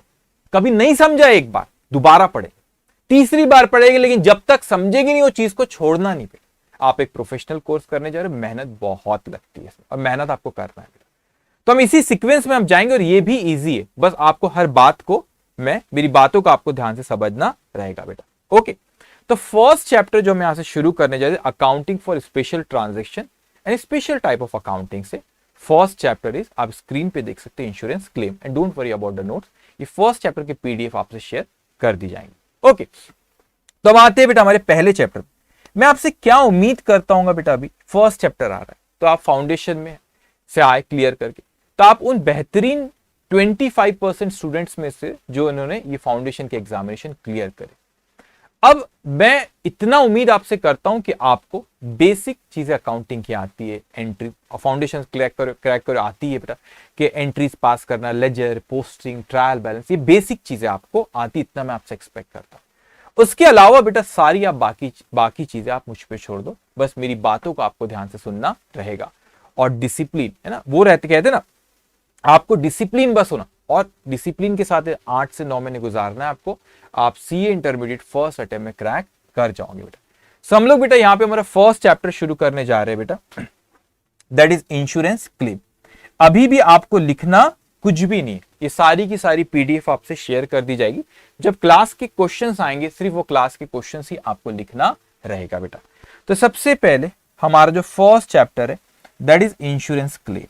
आपको लिखना कुछ भी नहीं बेटा, इंश्योरेंस क्लेम, ये आपका पहला चैप्टर। चाहो तो बस आपने नोटबुक में हेडिंग दे देना, बस आपको इंश्योरेंस क्लेम। आज हमारा ये पहला दिन, तो मैं यहां पे लिख देता हूं, रोज पीडीएफ में लिखा रहेगा आपका डे 1। ओके, ये रहा आपका डे 1 का, ये यहां पे हमने फर्स्ट चैप्टर जो शुरू करे, दैट इज इंश्योरेंस क्लेम बेटा। Okay, just 1 minute.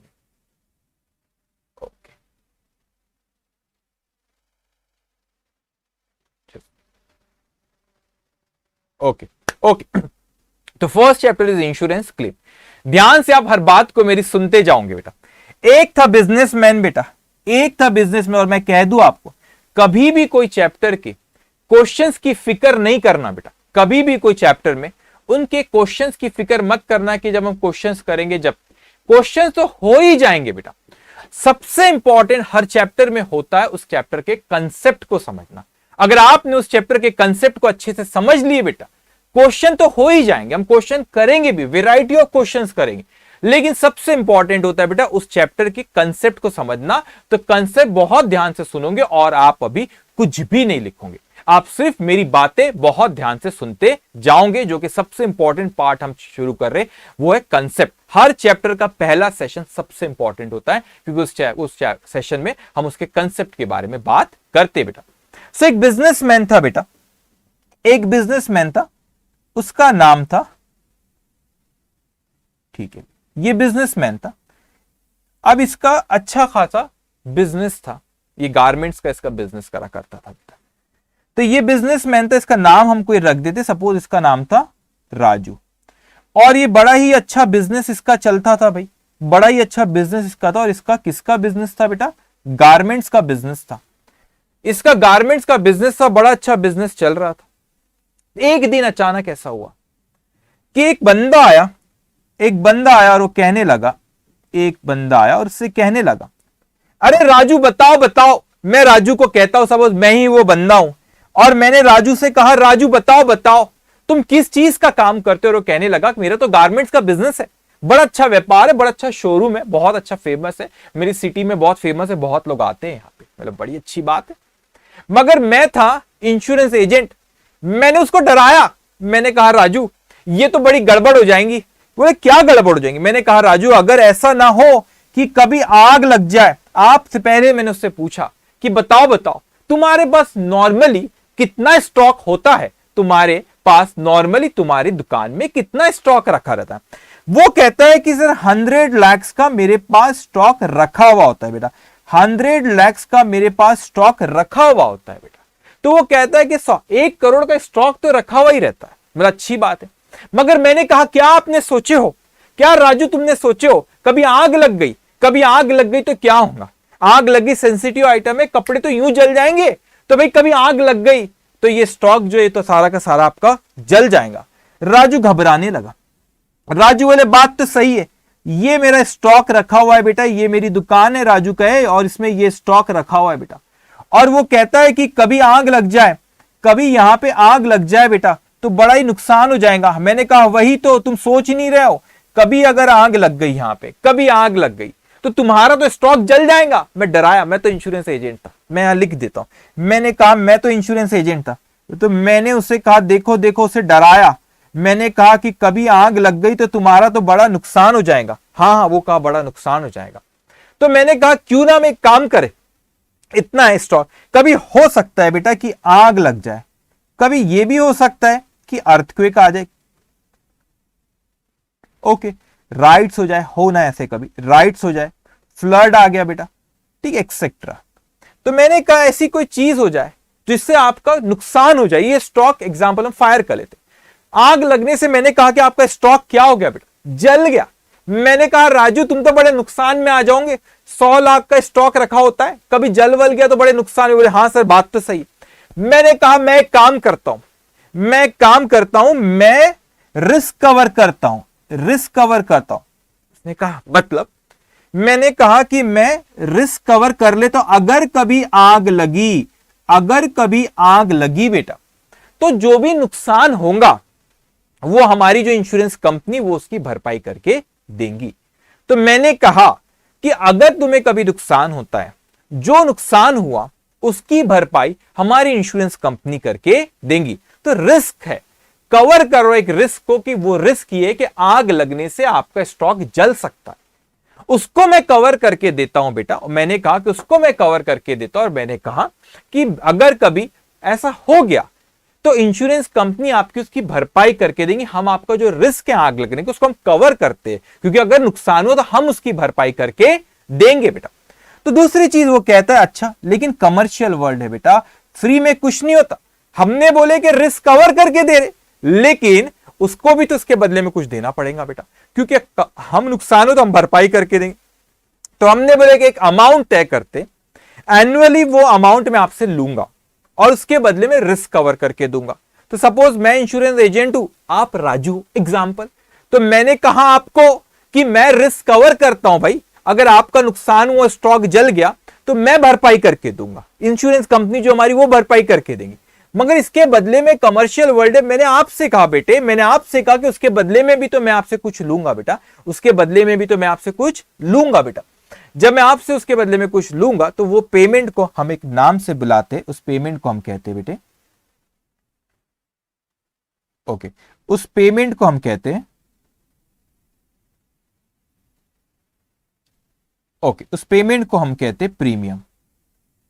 तो मैंने कहा एक अमाउंट तय कर लेते भाई, वो अमाउंट मैं आपसे लूंगा, क्यों? क्योंकि मैं आपको कमर्शियल वर्ल्ड में मैं आपको कोई सर्विस दे रहा हूं, रिस्क कवर कर रहा हूं, तो उसके बदले में मैं आपसे कुछ पैसा लूंगा। तो मैंने आपका रिस्क कवर किया और उसके बदले में आपसे कोई पेमेंट लिया, उसको हम प्रीमियम कहते हैं बेटा। वो सिक्योरिटी प्रीमियम नहीं जो फाउंडेशन में पढ़े तुमने कंपनी अकाउंट में, ठीक है, वो नहीं, ये इसको इंश्योरेंस प्रीमियम कहते हैं इसको। ओके, सो अगर राजू बोले अच्छा क्या मुझे हर साल देना है? मैंने कहा हाँ हाँ हाँ, हर साल तुम्हें अमाउंट देना रहेगा। अच्छा, लेकिन कभी आग नहीं लगी तो? अरे आग नहीं लगी तो नहीं लगी भाई, लेकिन तो भी देना पड़ेगा क्योंकि रिस्क तो हम हर साल कवर कर रहे हैं ना। तो वो पैसे अगर आग नहीं लगी तो नहीं लगी नहीं लगी, लेकिन आपको हर साल वो पेमेंट देना रहेगा। लेकिन जिस दिन आग लग गई, नुकसान की भरपाई हम करके देंगे बेटा। तो इसका मतलब ये इंश्योरेंस एक कॉन्ट्रैक्ट है। इंश्योरेंस क्या है बेटा? Insurance it is a contract, it is a contract which covers risk, which covers risk on payment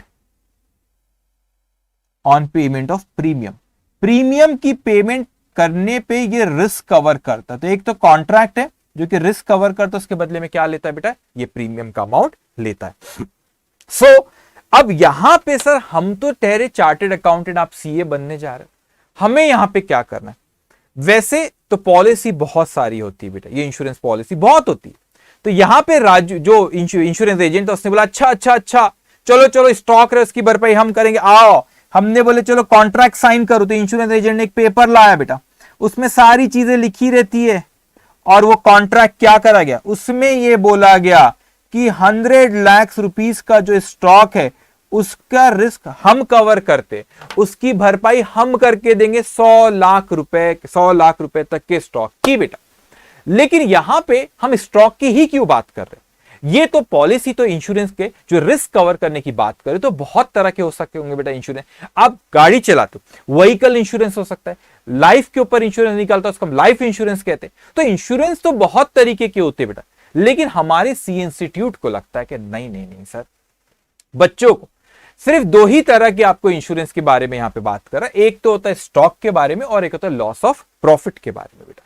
तो एक मैंने कहा लॉ स्टॉक, तो यहां पे हम कहते हैं कि आपको सिलेबस में कौन से बेटा, आपको दो ही तरह के सिलेबस में जिसके बारे में आपको कहा है, एक उसने कहा है claim of loss of stock, claim of loss of stock, और दूसरा जो है बेटा दो ही तरह के क्लेम के बारे में आपको सिखाया गया यहाँ पे, claim of loss of profit. दो तरह के claim of loss of profit, claim of loss of profit. तो मैंने कहा कि इंस्टीट्यूट को लगता है कि नहीं दो ही तरह के। अब देखो, अब ध्यान से बेटा, मैंने यहां पे जो हाईलाइट किया हूं उसको किस चीज को हाईलाइट किया बेटा? मैंने यहां पे सॉरी जिस चीज को हाईलाइट करो क्लेम वर्ड को। तो भाई यहां पे हमें सीखना क्या है इस चैप्टर?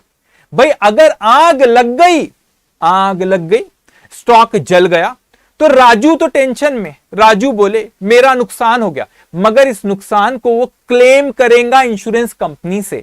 सपोज आप राजू, एग्जांपल बेटा, मैं इंश्योरेंस कंपनी, आग लग गई, ऐसा हो ना एग्जांपल, आग लग गई बिजनेस में, आप बोले कि अरे इंश्योरेंस कंपनी में मेरे पास है सर पैसा दो हमारा नुकसान हो गया, उसे कहते क्लेम। जो आप मांगते हो मुझसे उसे कहते क्लेम। तो बेटा क्लेम आप मुझसे करने लगे, आप बोले यार, आपने बोले थे कि नुकसान हो तो हम भरपाई करके देंगे, अब लग गई आग, अब 2 पैसा नुकसान हो गया बेटा, जो आप मुझसे मांग रहे हो उसे कहते क्लेम बेटा। तो आप क्लेम का अमाउंट, जैसे कि आप इस चैप्टर में देखोगे, इस चैप्टर का नाम क्या है बेटा? इस चैप्टर का नाम है बच्चे इंश्योरेंस क्लेम। मतलब हमें यह कैलकुलेट करना है कि जब वो इवेंट हो गई, आग लग गई, नुकसान हो गया, तो कितने का क्लेम होगा वो हमें कैलकुलेट यहां पे करना है बेटा। लेकिन हम सोचे ये क्लेम व्हीकल का भी हो सकता है, नुकसान हो गया, गाड़ी जा रही थी, किसी से एक्सीडेंट हो गया, टूट गई, इंश्योरेंस कंपनी से क्लेम मांग रहे बेटा। लाइफ इंश्योरेंस होते, मरीन इंश्योरेंस, बहुत से इंश्योरेंस होते बेटा। तो हमको इंस्टीट्यूट को लगता है नहीं, 2 तरह के इंश्योरेंस है जो हम स्टूडेंट थे सिलेबस में आपके, क्योंकि वैसे देखा जाए ये काम हमारा नहीं है, हम चार्टर्ड अकाउंटेंट, हम अकाउंटिंग करते, ऑडिट करते बेटा, ये हमारा काम है। लेकिन ये तो इंश्योरेंस कंपनी का वैल्यूअर आएगा, वो वैल्यूएशन करेगा, उसका काम है। हमें क्यों बोल रहे हो ये हमारे सिलेबस में क्यों क्लेम? भाई इवेंट हो गई, वो आग लग गई, वो स्टॉक जल गया, तो कितने का इंश्योरेंस कंपनी से मांगेंगे वो हमको कैलकुलेट करना है बेटा। हमने बोला वो इंश्योरेंस कंपनी देखते बैठेंगे, उनका वैल्यूअर आया, वो कैलकुलेट करेगा कितने का नुकसान हुआ, वो क्लेम। हमें क्यों पढ़ा है? इंस्टीट्यूट को लगता है हमारे कि अकाउंटिंग का नॉलेज अप्लाई करके बेटा हम 2 चीज कर सकते। पहला तो उसने हमारे सिलेबस में रखा है claim of loss of stock, मतलब जो बिजनेस में स्टॉक है उसका क्लेम करना। तो वो क्लेम का अमाउंट कैसे कैलकुलेट करना, यहां पे इस चैप्टर में बहुत कम होगा कि डेबिट क्रेडिट का भी मैं बोलूंगा, हमको ये कैलकुलेट करना है बेटा कि जो क्लेम का अमाउंट है इंश्योरेंस कंपनी से कितना अमाउंट क्लेम करेंगे। हमने बोले हमारा काम नहीं, हम तो सीए बनने जा रहे। इंस्टीट्यूट बोले नहीं, यहां अकाउंटिंग का नॉलेज यूज करके आप क्लेम वो अमाउंट कैलकुलेट कर सकते हो। और दूसरा बेटा लॉस ऑफ प्रॉफिट। अब एक लॉस ऑफ प्रॉफिट क्या चीज होता है, काफी टेक्निकल चीज है, वो जब आएगा जब अपन उसके बारे में बात करेंगे।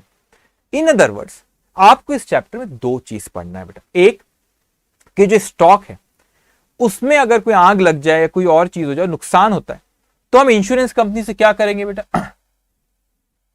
ओके अब इंश्योरेंस कंपनी से क्या करेंगे बेटा, आप लोग जो यहाँ पे चीजें लिख रहे हो उसका आखिरी में पढ़ूंगा लेक्चर में, उसके फिर जवाब देता हूं, ठीक है। अब अभी ध्यान से मेरी बातों को सुना, अभी लिखना कुछ भी नहीं, सिर्फ आपको अभी मेरी बात सुनना है बेटा। तो इंश्योरेंस कंपनी आई, वो राजू आया, राजू ने बोला कि भाई स्टॉक का कैलकुलेशन कैसे करेंगे, जो नुकसान, claim of loss of stock, stock का नुकसान हो गया आग लगने से, तो उसका क्लेम कैसे, वो आपको सीखना है।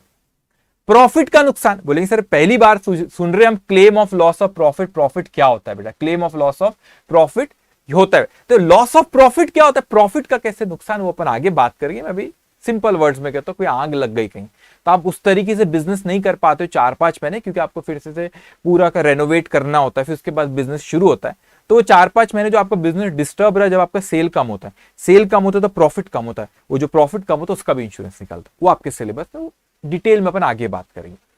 इन सिंपल वर्ड्स हमको दो चीज पढ़ना है, claim of loss of stock बेटा और claim of loss of profit. तो आज हम अभी शुरू करेंगे पहले claim of loss of stock, कि लॉस ऑफ स्टॉक क्या होता है, उसके बारे में सारी चीजें अपन यहाँ पे डिस्कस करेंगे। अब सबसे पहले मैं यहाँ पे हेडिंग देता हूं, हमारे दो चीज हमको पढ़ना है बेटा, एक claim of loss of stock और claim of loss of profit. वैसे देखा जाए तो मशीनरी भी तो जल सकती है ना, फिक्स एसेट भी जल सकती है, उसका भी नुकसान होता है, वो सिलेबस में नहीं है। लेकिन आपको इंस्टीट्यूट ने एक बार कोई आरटीपी में, वैसे सिलेबस में दो ही है, claim of loss of stock, claim of loss of profit. RTP में एक सिंपल सा क्वेश्चन फिक्स एसेट के नुकसान का भी क्लेम का उन्हें दे दिया, एग्जाम में नहीं आया। इंस्टीट्यूट के मटेरियल में भी कुछ भी नहीं है बेटा, मटेरियल यहाँ पे मेरे पास पीडीएफ रहती है इसकी, मटेरियल में भी ऐसा कुछ भी नहीं है इंस्टीट्यूट के बेटा, कि कोई फिक्स एसेट नुकसान होता है तो क्या आपके सिलेबस में नहीं है ना दरअसल। लेकिन आरटीपी में एक बार उन्हें छोटा सा क्वेश्चन दे दिया, तो वो भी मैं यहाँ पे करा दूंगा। मगर हमको पढ़ना मेन क्या है बेटा, कोई स्टॉक का क्लेम कैसे करना है, लॉस हुआ तो, और प्रॉफिट का कैसे। तो आज हम शुरू करने जा रहे हैं बेटा claim of loss of stock. दो चीज इस चैप्टर में पढ़ना है बेटा, और हम क्या शुरू करने जा रहे हैं, claim of loss of stock, claim of loss of stock. तो बेटा जब हमारा कोई स्टॉक का नुकसान होता है तो उसका किस तरीके से हम क्लेम करते हैं, ध्यान से हर बात को मेरी सिर्फ आपको सुनते जाना है बेटे। मैंने कहा सर कि हमारा फाइनेंशियल ईयर शुरू होता है, हमने बोले कि फाइनेंशियल ईयर सपोज मेरा यहां पे शुरू होता है 1 अप्रैल 2022 को, ये फाइनेंशियल ईयर शुरू हुआ बच्चे, और ये बच्चों खत्म हुआ 31 मार्च 2023 को बेटा, फाइनेंशियल ईयर खत्म होता है। बड़ा ही दुखद खबर, 30 जून को 30 जून 2022 को बेटा, ये रहा हमारा गोडाउन बेटा, ये था हमारा गोडाउन, और इस गोडाउन में ये हमारी शॉप जहां पे हमारा स्टॉक रखा हुआ होता है बेटा, ये सारा का सारा स्टॉक यहां रखा था। और बहुत बुरी बात बेटा, इस तारीख को बेटा यहां पे आग लग गई, आग लग गई। इस तारीख को यहां पे क्या हुआ बच्चों, इस तारीख को यहां पे आग लग गई, आग लग गई। अरे भाई कब लगी, 30 जून को आग लगी, ये रही डेट ऑफ फायर, ये रही डेट ऑफ फायर। अब यहां पे राजू अपना खड़ा था, राजू को बहुत दुख हुआ, राजू बोले ये क्या हो गया, ये क्या हो गया, राजू रोने लगा, राजू रोने लगा। और राजू ने घबरा के, सबसे पहले जब आग लगी बेटा, सबसे पहले बच्चों उसने फायर ब्रिगेड वालों को कॉल किया, बोले फायर ब्रिगेड वालों को कॉल किया, रे जल्दी आओ जल्दी आओ, आग लग गई। राजू रोने लगा, और राजू के जल्दी से फायर ब्रिगेड वाले बेटा आए, जल्दी से फायर ब्रिगेड वाले यहां पे आए, ये रही फायर ब्रिगेड, ठीक है। ये फायर ब्रिगेड वाले आए और इन्होंने क्या करे, ये क्या हो गया, जैसे डांस कर रहा है ऐसा बन गया। चलो एनीवेज बेटा, ये फायर ब्रिगेड वाले आए और उन्होंने क्या करे बच्चों, और इन्होंने यहां पे इसे आग को बुझाए। लेकिन आग तो लग चुकी थी, काफी नुकसान तो हो चुका था। राजू बोले, राजू रोने लगा कि ये क्या हुआ, मेरा तो बिजनेस में बहुत नुकसान हो गया। राजू को अचानक से याद आता है वो इंश्योरेंस एजेंट जो आया था, बड़ी बड़ी बातें कर गया था कि भाई कोई नुकसान होगा तो मैं भरपाई करके दूंगा, मैं उसका कम दूंगा। मुझे याद आया, और राजू को याद आया, हाँ, वो इंश्योरेंस एजेंट को इसने कॉल लगाया, सुनो सुनो सुनो, आग लग गई थी, नुकसान हुआ, नुकसान हुआ, अब जल्दी जल्दी भाई मेरे नुकसान की भरपाई करके दो। तो क्या हुआ, वो इंश्योरेंस कंपनी वालों ने अपने एम्प्लॉय को भेजे। ये इंश्योरेंस कंपनी वाले का एम्प्लॉय आया बेटा, इसने कहा पहला क्वेश्चन, ये हमारे राजू भैया, राजू से पहला क्वेश्चन उसने पूछा, बेटा बताओ बताओ आग किस तारीख को लगी। राजू से उसने पहले पूछा कि राजू बताओ आग कब लगी। राजू कहने लगा बहुत बुरा हुआ। First question, date of fire बताओ, डेट ऑफ फायर। राजू को बोला गया कि पहला क्वेश्चन बताओ कि डेट ऑफ फायर। उसने कहा कि 30 जून 2022 को आग लगी। अच्छा, पहला क्वेश्चन राजू से कि बताओ किस तारीख को आग लगी। फिर राजू को बोला गया, सेकंड क्वेश्चन राजू से पूछा कि राजू सुनो तुम ये भी बताओ। सेकंड क्वेश्चन बेटा, ये सेकंड क्वेश्चन पूछा गया कि स्टॉक रिकॉर्ड लेके आओ। स्टॉक, ये फर्स्ट क्वेश्चन था ऊपर, ठीक है। पहला question date of fire, second question stock record लेके आओ। और उससे पूछा गया कि ये बताओ स्टॉक रिकॉर्ड लेके आओ। बोले क्यों स्टॉक रिकॉर्ड लेके आओ? क्योंकि हमें ये तो पता रहना चाहिए ना बेटा कि जिस दिन आग लगी हमारे गोडाउन में कितने का स्टॉक रखा हुआ था बेटा, हमें ये तो पता रहना चाहिए ना भैया। तो इसलिए उन्हें बोला लाओ जाओ स्टॉक, जल्दी से स्टॉक रिकॉर्ड लेके आओ। वो दौड़े दौड़े गया, उसने ले आया, ये रहा स्टॉक रिकॉर्ड। जिस दिन आग लगी उस दिन हमारे गोडाउन में इतना स्टॉक था। इसका मतलब बेटा, इसका मतलब मैं यहां पे कहता हूं कि जिस दिन आग लगी इतना स्टॉक हमारे गोडाउन में था बेटे। तो उसने कहा कि चलो स्टॉक रिकॉर्ड से इन्होंने देखे कि stock on the date of fire, on the date of fire, जिस दिन आग लगी बेटा उस दिन यहां पे स्टॉक कितना रखा हुआ था बेटा। उस दिन स्टॉक, फॉर एग्जांपल यहां पे एग्जांपल ले रहा हूं मैं, 10 लाख का स्टॉक था, ये मैं कोई और फिगर ले लेता, चलो 100 लाख का स्टॉक था, ठीक है। अब बताओ मुझे, वो फायर ब्रिगेड वाले आए तो उन्होंने आग बुझाए, तो बेटा आग बुझाए लेकिन कुछ नुकसान तो हो ही गया, काफी कुछ नुकसान हो चुका था बेटा। अब जिस दिन आग लगी हमने स्टॉक रिकॉर्ड देखे, उससे हमको पता चला कि 100 लाख का स्टॉक रखा हुआ था। लेकिन क्या हुआ बेटा, वो फायर ब्रिगेड वाले उन्होंने आग बुझाए तो कुछ स्टॉक जला हुआ था लेकिन थोड़ा बहुत बच गया, पार्टली डिस्ट्रॉयड था। फुल्ली डिस्ट्रॉयड भी तो भी हम उसको कुछ कीमत में बेच, स्क्रैप कहते, जो जल गया है, थोड़ा बहुत जला भाई, तो भी हम उसको बेच ही देते। तो मुझे बताओ जिस दिन आग लगी बेटा, जिस दिन आग लगी गोडाउन में बच्चों स्टॉक था 100 लाख का, लेकिन जो स्क्रैप जो बच गया, जो आग लगा, सॉरी आग बुझाए और उसके बाद में लगाए नहीं, बुझाए, आग बुझाए तो कुछ स्टॉक बच गया, डिस्ट्रॉयड था, लेकिन एज ए स्क्रैप कुछ ना कुछ मार्केट में बिक जाएगा। तो उन्होंने बोले कि उसे कहते हैं सैल्वेज। क्या कहते हैं बेटा, उसे कहते हैं सैल्वेज गुड्स। सैल्वेज गुड्स जो होते हैं, सपोज इन्होंने बोले कि 20 लाख रुपए का ऐसा गुड्स है जो जल गया है लेकिन बिक जाएगा सर, स्क्रैप कुछ ना कुछ पैसे उससे आ जाएंगे। तो मैं आपसे क्वेश्चन पूछता हूं बेटा, जिस दिन आग लगी स्टॉक था 100 लाख का और जो गुड्स जला हुआ है, आधा अधूरा, टूटा हुआ, पार्टली डिस्ट्रॉयड, लेकिन तो भी मार्केट में स्क्रैप बेचे तो 20 लाख रुपए आ जाएंगे। मैं आपसे क्वेश्चन पूछता हूं, हमारे राजू भैया का नुकसान 100 लाख का हुआ कि 80 लाख का हुआ? बताओ, जब तक मैं पानी पीता हूं, और आप मेरे को बताओ कि 100 लाख का नुकसान है कि 80 लाख का नुकसान है।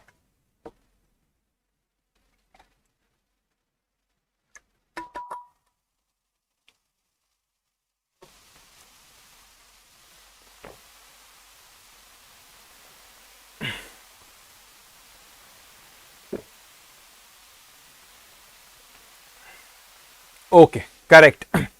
नुकसान कितने का है बेटा? करेक्ट, नुकसान कितने का है? नुकसान है 80 लाख का। क्यों बेटा? क्यों? क्योंकि 100 लाख की इसकी कॉस्ट थी। करेक्ट बेटा, correct. Okay, very good, correct. 80 is correct. Okay, क्यों मैं आपको बताता हूं क्यों। क्योंकि 100 लाख का स्टॉक था बेटा, वो जल गया, लेकिन उसमें से कुछ स्टॉक ऐसा है, सपोज अपन अपने आप राजू के पॉइंट ऑफ व्यू सोचो, ये स्टॉक रखा हुआ है बच्चों और वो जल गया, आग फायर ब्रिगेड वाला है, बुझाए, कुछ स्टॉक पार्टली डिस्ट्रॉयड था। अपन ने बोले कि भाई जो मैंने स्टॉक था वो मैंने कितने में खरीदा था बेटा? 100 लाख का स्टॉक था, उसकी कॉस्ट कितनी थी? 100 लाख। लेकिन 20 लाख का ऐसा स्टॉक है जो कि बच गया, जो बेचूंगा तो 20 लाख रुपए मेरे पास आ जाएगा। 20 लाख का स्टॉक उसमें से बच गया बेटा। तो मेरे को बताओ नुकसान कितने का हुआ? 100 का हुआ क्या 80 का? क्योंकि 20 का तो बच गया ना, वो तो अपने को रिकवर हो जाएंगे बेटा। इसीलिए बेटा अपन यहां पे बोलेंगे अपने को कितने का नुकसान हुआ? 80 लाख का। तो लॉ, ये अपने सैल्वेज स्टॉक को इसमें से क्या करते बेटा? माइनस। तो ये रहा आपका लॉस ऑफ स्टॉक। तो लॉस ऑफ स्टॉक एक्चुअल में कितना हुआ बेटा? आपके लॉस ऑफ स्टॉक उसने बोला कि 80 लाख रुपीस का स्टॉक का नुकसान हुआ। तो हमने इंश्योरेंस कंपनी को बोले कि लाओ लाओ लाओ 80 लाख रुपए हमारे लाओ। अब मैं कुछ एग्जांपल्स लेता हूं बेटा, आपको एग्जांपल्स लिखने नहीं है, बस मेरी बात को सुनना है। मतलब लॉस ऑफ स्टॉक तो सर ऐसे कैलकुलेट, सब सही जवाब दे रहे, करेक्ट बेटा। लॉस ऑफ स्टॉक तो ऐसे निकाल रहे जैसे कि stock on the date of fire minus salvage stock, that will be loss of stock. वो क्या हो गया? लॉस ऑफ स्टॉक हो गया बेटा। तो सर इतना आसान है चैप्टर, हमको तो इस चैप्टर में जो इतने का नुकसान हो उतने का क्लेम करना है, ऐसा नहीं। अभी थोड़ी सी एडवांस चीजें एक के बाद एक आते जाएंगी। तो मैं कुछ एग्जांपल्स लेता हूं अभी और आप ध्यान से उनको सुनते जाएंगे बेटा। तो अपन लेते पहले फर्स्ट एग्जांपल। ओके, पहला एग्जांपल, ठीक है। अब सबसे ध्यान से सुनेंगे बेटा। मैंने कहा कि इंश्योर्ड वैल्यू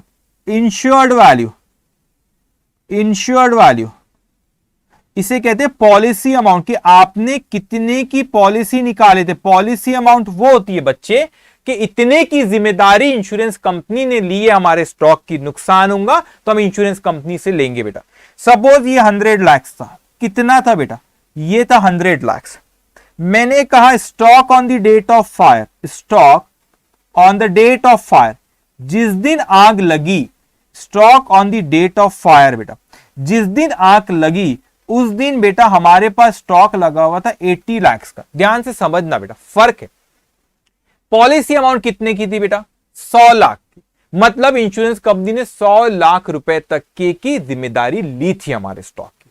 लेकिन जिस दिन आग लगी उस दिन कितने का स्टॉक था बच्चे? जरूरी तो हमने जब पॉलिसी निकाले, ध्यान से सुनना मेरी बात, अभी हमने जब पॉलिसी निकाले तो मैंने क्या कहा कि भाई मैंने पॉलिसी निकाला, मैंने अंदाजे से लगाया कि 100 लाख का स्टॉक मेरे पास रहता है। तो 100 लाख की जिम्मेदारी मैंने इंश्योरेंस कंपनी को बोला कि 100 लाख की जिम्मेदारी आपकी, अगर नुकसान होता तो 100 लाख के स्टॉक की भरपाई आप करके दोगे। लेकिन जरूरी थोड़ी ना बेटा कि 100 लाख का स्टॉक रही हमारे पास, वो ज्यादा भी हो सकता है 100। अभी एक एग्जांपल ज्यादा वाला लूंगा, लेकिन जिस दिन आग लगे हो सकता है 100 से ज्यादा रहे, हो सकता है 100 से कम। एग्जैक्ट थोड़ी ना 100 लाख का स्टॉक रहेगा रोज का रोज, वो कम ज्यादा हो सकता है। तो हमने पॉलिसी निकाले थे 100 लाख की बेटा, पॉलिसी निकाले थे 100 लाख की। लेकिन बच्चे स्टॉक जिस दिन आग लगी स्टॉक कितने का लगा था? हमारे पास 80 लाख का लगा था। अब आप मुझे बताओ सेल्वेज गुड्स, वो था बेटा हमारे पास 10 लाख का, ठीक है। तो हमारे पास जो बच गया गुड जिससे अपने रिकवर हो जाएंगे 10 लाख रुपीज। तो मैं आपसे पूछता हूं बेटा, amount of loss of stock कितनी होगी बेटा? ध्यान से, ये रहा हमारा शोरूम, ठीक है। यहां पे स्टॉक रखा हुआ था हमारा। अब क्या हुआ? हमने पॉलिसी निकाले होंगे बेटा, हमने पॉलिसी कितने की निकाले? 100 लाख के। लेकिन जिस दिन आग लगी उस दिन stock on the date of fire, जिस दिन आग लगी बेटा, उस दिन डेट ऑफ फायर, जिस दिन आग लगी कितने का स्टॉक रखा होता? 80 लाख का रखा होता। पॉलिसी कितने की थी? 100 की। तो पॉलिसी का मतलब होता है कि भाई इंश्योरेंस कंपनी 100 लाख तक की जिम्मेदारी, लेकिन जरूरी नहीं स्टॉक हमेशा 100 से ज्यादा भी हो सकता है, कम भी। अभी कम वाला एग्जांपल ले रहे बच्चे, ठीक है। वेरी गुड, करेक्ट आंसर एक स्टूडेंट ने दे दिया, वेरी गुड। सुनो बेटा, अब मैं आपसे पूछता हूं amount of loss of stock कितना होगा?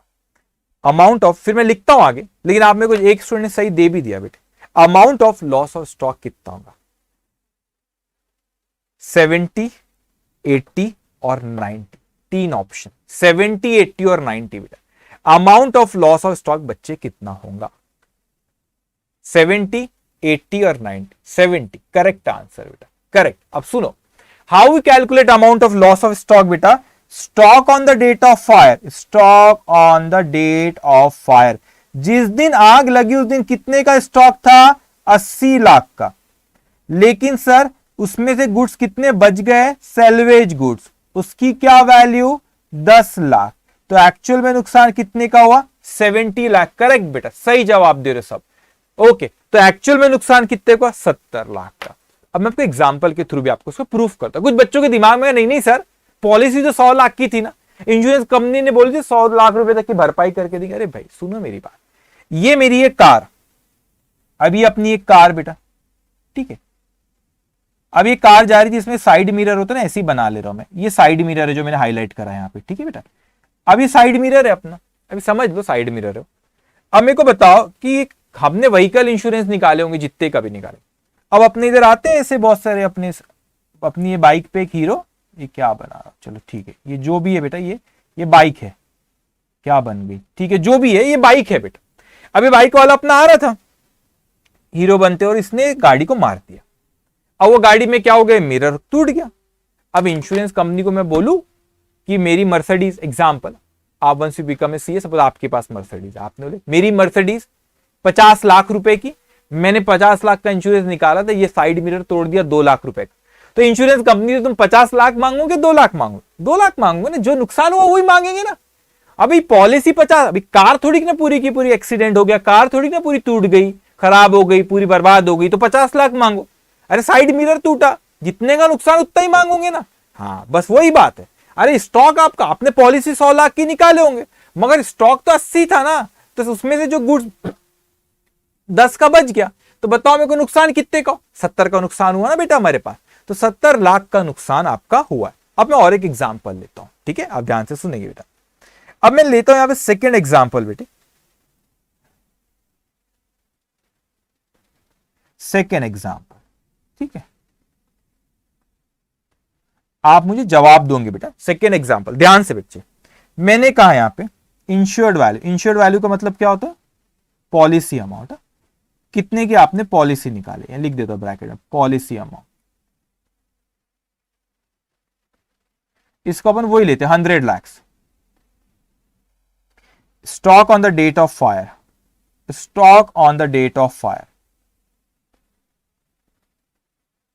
Stock on the date of fire बेटा, ये आपका 200 lakh. Salvage goods, salvage goods 20 lakh. अब मुझे बताओ कि यहां पे लॉस ऑफ स्टॉक कितना हो, पहले तो बताओ amount of loss of stock मेरे को बताओ, amount of loss of stock. ये क्या हुआ सर, हमने पॉलिसी निकाले थे 100 लाख की, लेकिन जिस दिन आग लगी हमारे पास गोडाउन में रखा था 200 लाख का स्टॉक। हाँ पॉसिबल है, क्यों नहीं है बेटा? सपोज कोई फेस्टिवल, दिवाली का सीजन था, हमारे पास बहुत स्टॉक रहता, जब सेल बहुत होता हमने बहुत सा स्टॉक रखे बेटा।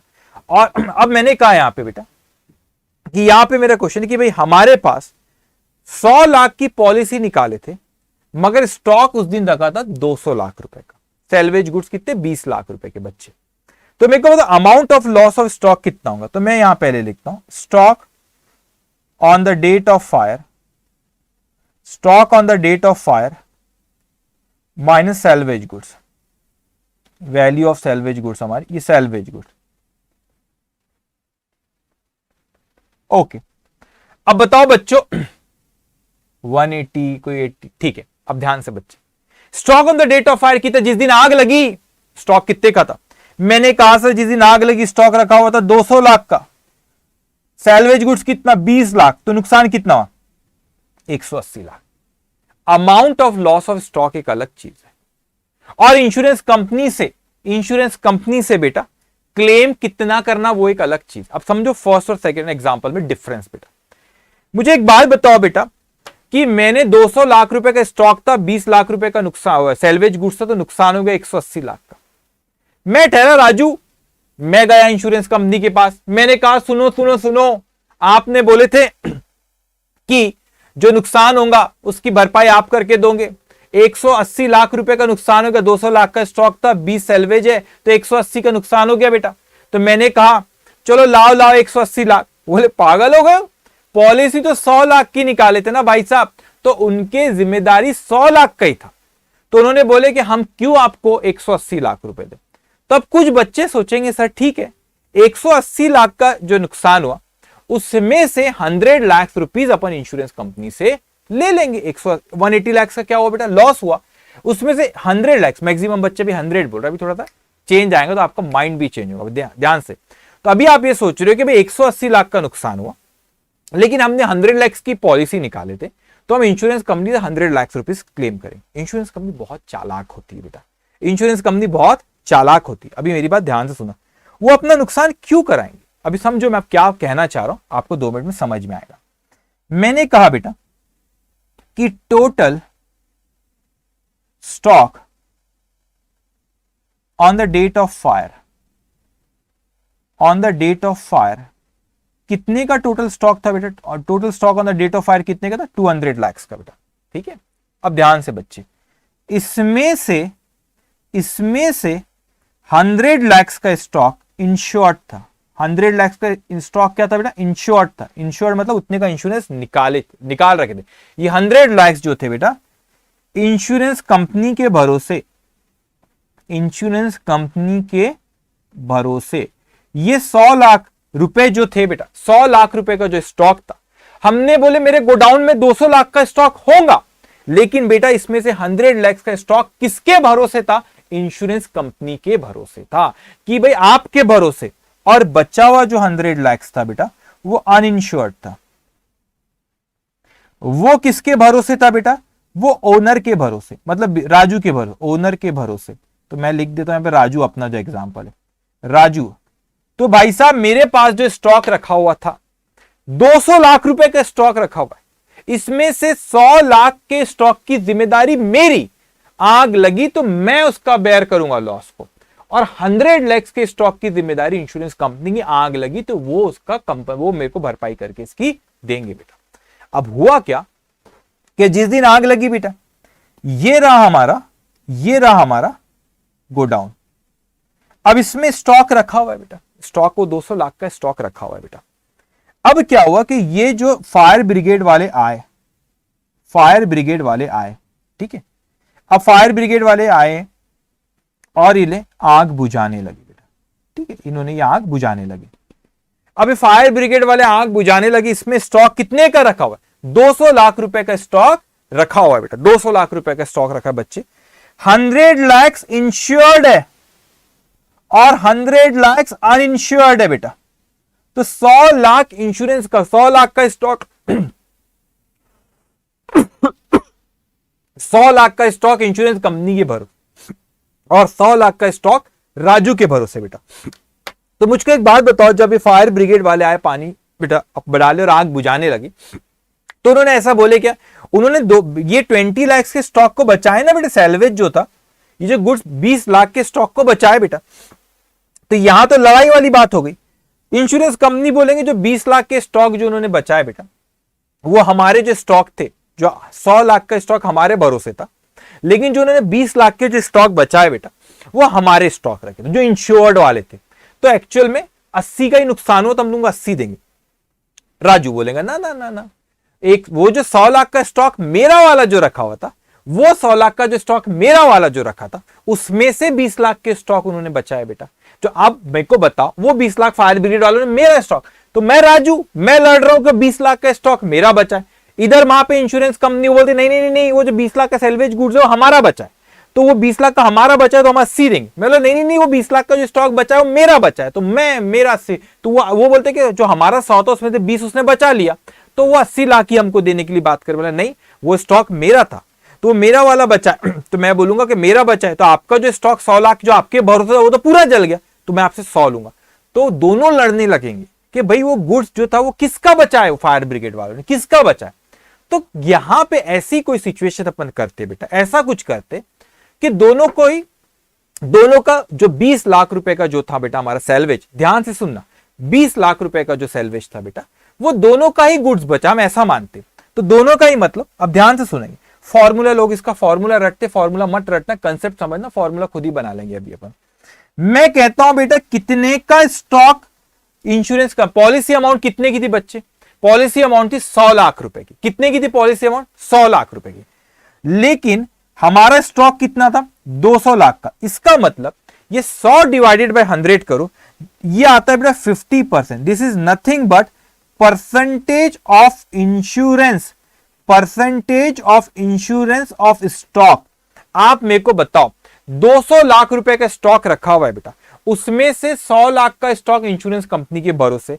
तो मुझे ये बताओ बच्चे कि जो आग लगी उसमें इंश्योरेंस कंपनी के भरोसे कितने था? 50%। That is percentage of insurance of stock. Stock 200 lakh का था, लेकिन उसमें से 100 लाख का इंश्योरेंस कराए थे हमने, मतलब 50% हमारा गुड्स इंश्योर्ड है। तो मैंने यहां पे क्या लिखा बेटा?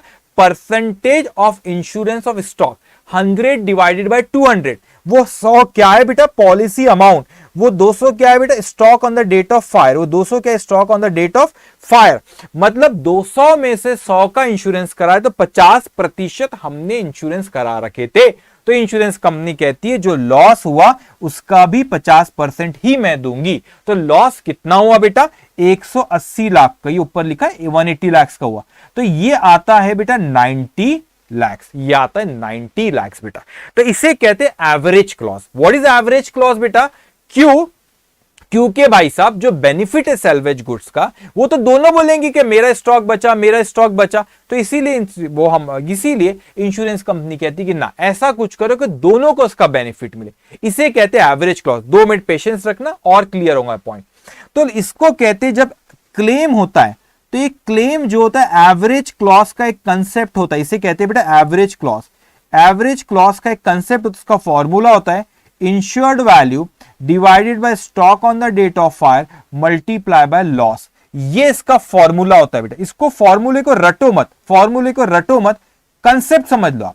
आप मेरे को बताओ, ये वाला जो पोर्शन है आपका, ये जो पोर्शन है insured value divided by stock on the date of, correct answer, correct बेटा, insured value divided by stock on the date of fire, वो क्या बताता है जो हाईलाइट के ग्रीन कलर से, that is percentage of insurance of stock, कितने प्रतिशत आपने अपने स्टॉक का इंश्योरेंस निकाल रखा, तो वो ये बताता है बेटा।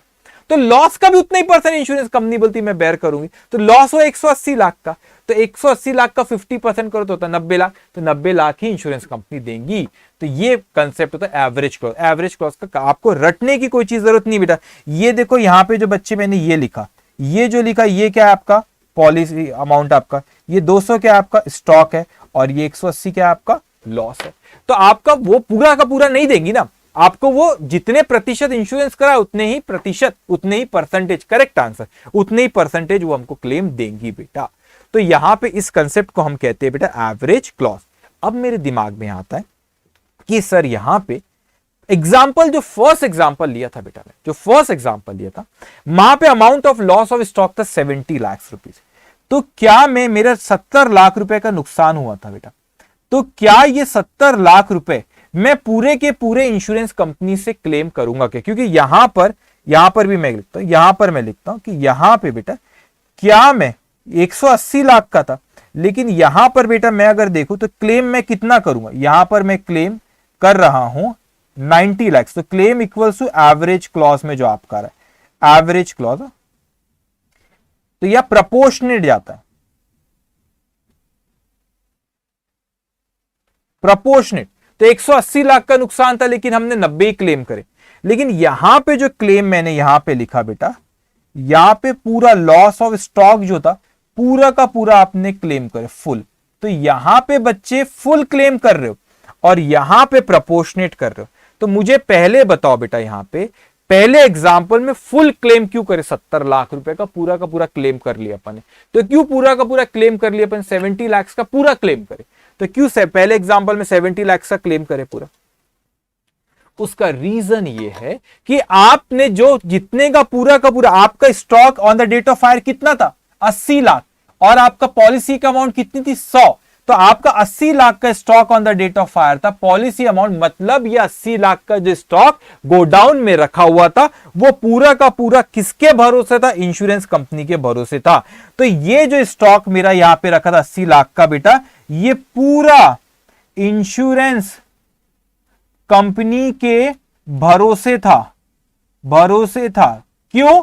क्योंकि मैंने 80 लाख रुपए का स्टॉक था और पॉलिसी 100 लाख की। अरे भाई 100 लाख से कम ही है स्टॉक तो रखा हुआ मेरा, तो पूरा का पूरा 80 लाख किसके भरोसे, इंश्योरेंस कंपनी के भरोसे। तो आपने पूरा का पूरा जो लॉस हुआ 70 लाख का उनसे क्या कर ली बेटा, क्लेम कर ली।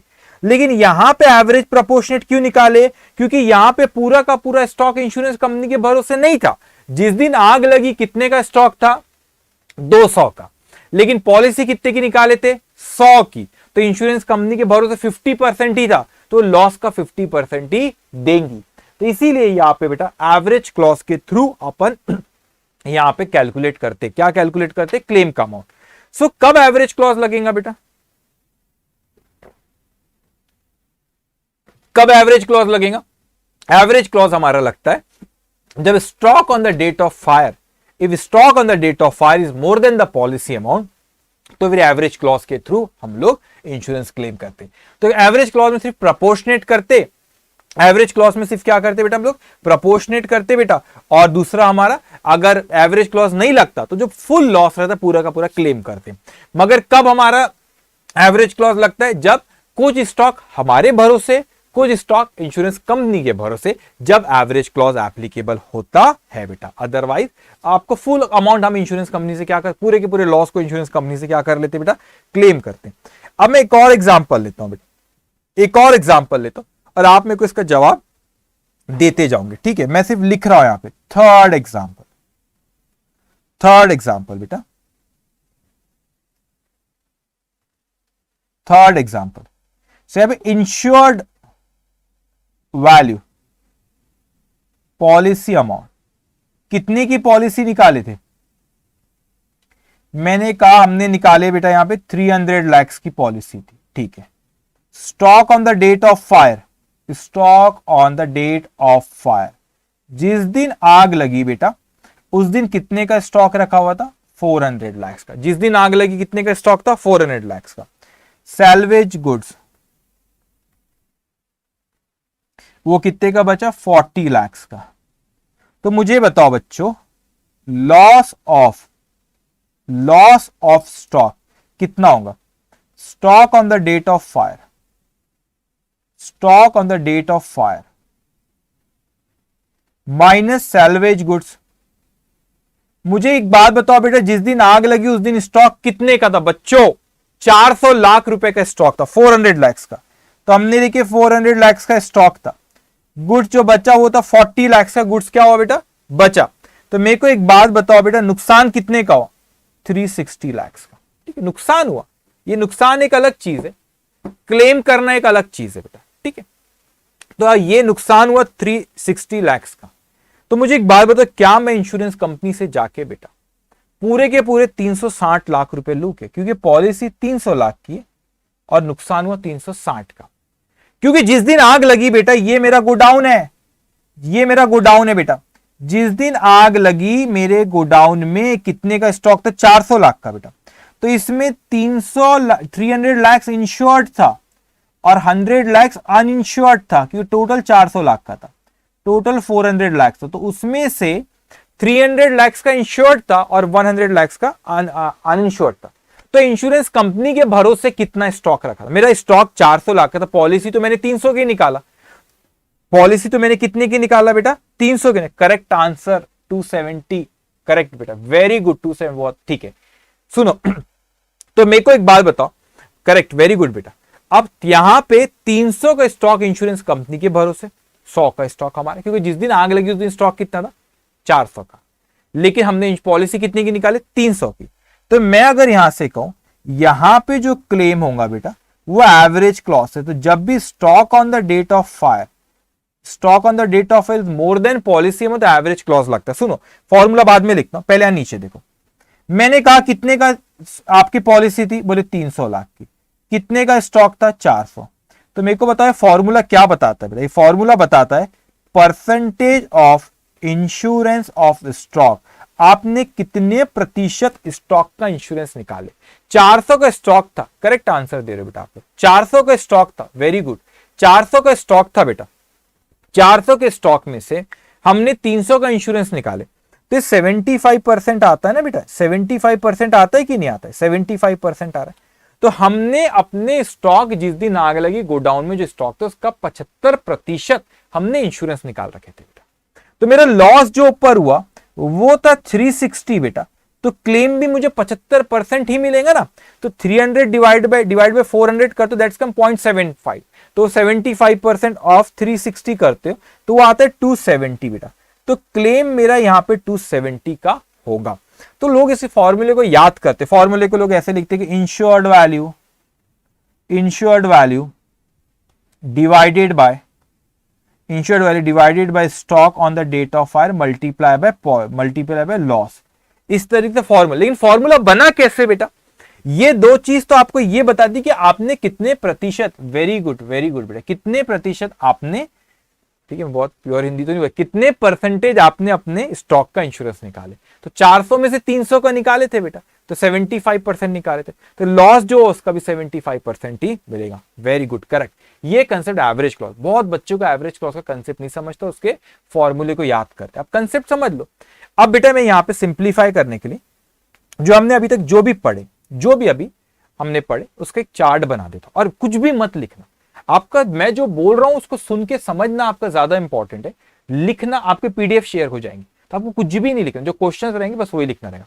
तो अभी तक जो भी मैंने पढ़ाया उसको क्या करते, मैं एक टेबल बनाता हूं बेटा, और एक यहाँ पे बढ़िया सा चार्ट बनाता है, और चार्ट में यहाँ पे समराइज कर देता हूं उसको, ठीक है, ये आपको मिल जाएगा, आपको रिविजन में बहुत आसानी होगी बेटा। और पहले वो लिख लेते फिर आगे की बात करते। तो क्लेम ऑफ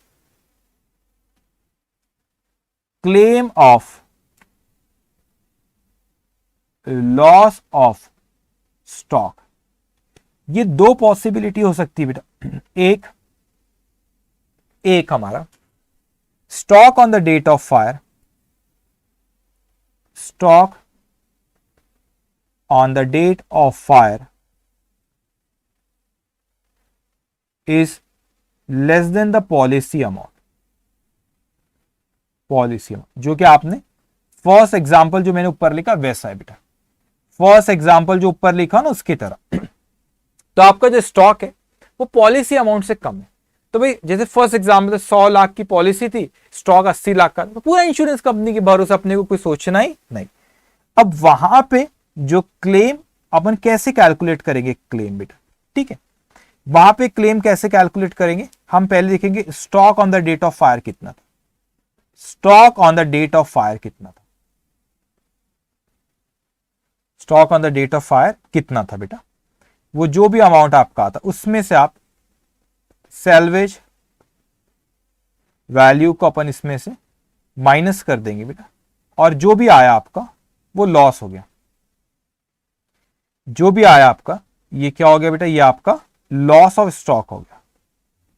ये सारा का सारा मैं इंश्योरेंस कंपनी से क्लेम करूंगा, क्यों बेटा, हाँ फुल्ली इंश्योर्ड, करेक्ट बेटा, सारा का सारा मैं इंश्योरेंस कंपनी से क्लेम करूंगा, क्योंकि जो मेरा स्टॉक था वो पूरा का पूरा उन्हीं के भरोसे था। Stock example, first example 80 lakh का स्टॉक था, पॉलिसी 100 लाख की, तो भाई पॉलिसी से कम ही स्टॉक है, तो पूरा उनके भरोसे। तो यहां पे जो आपका क्लेम होता है ना बेटा, यहां पे जो क्लेम होता है आपका, दैट विल बी, वो पूरा का पूरा जो लॉस ऑफ स्टॉक है वो पूरा का पूरा आपका फुल क्लेम होता है बेटा। ओके, मगर ये भी तो हो सकता है एक second, statement of loss of stock है,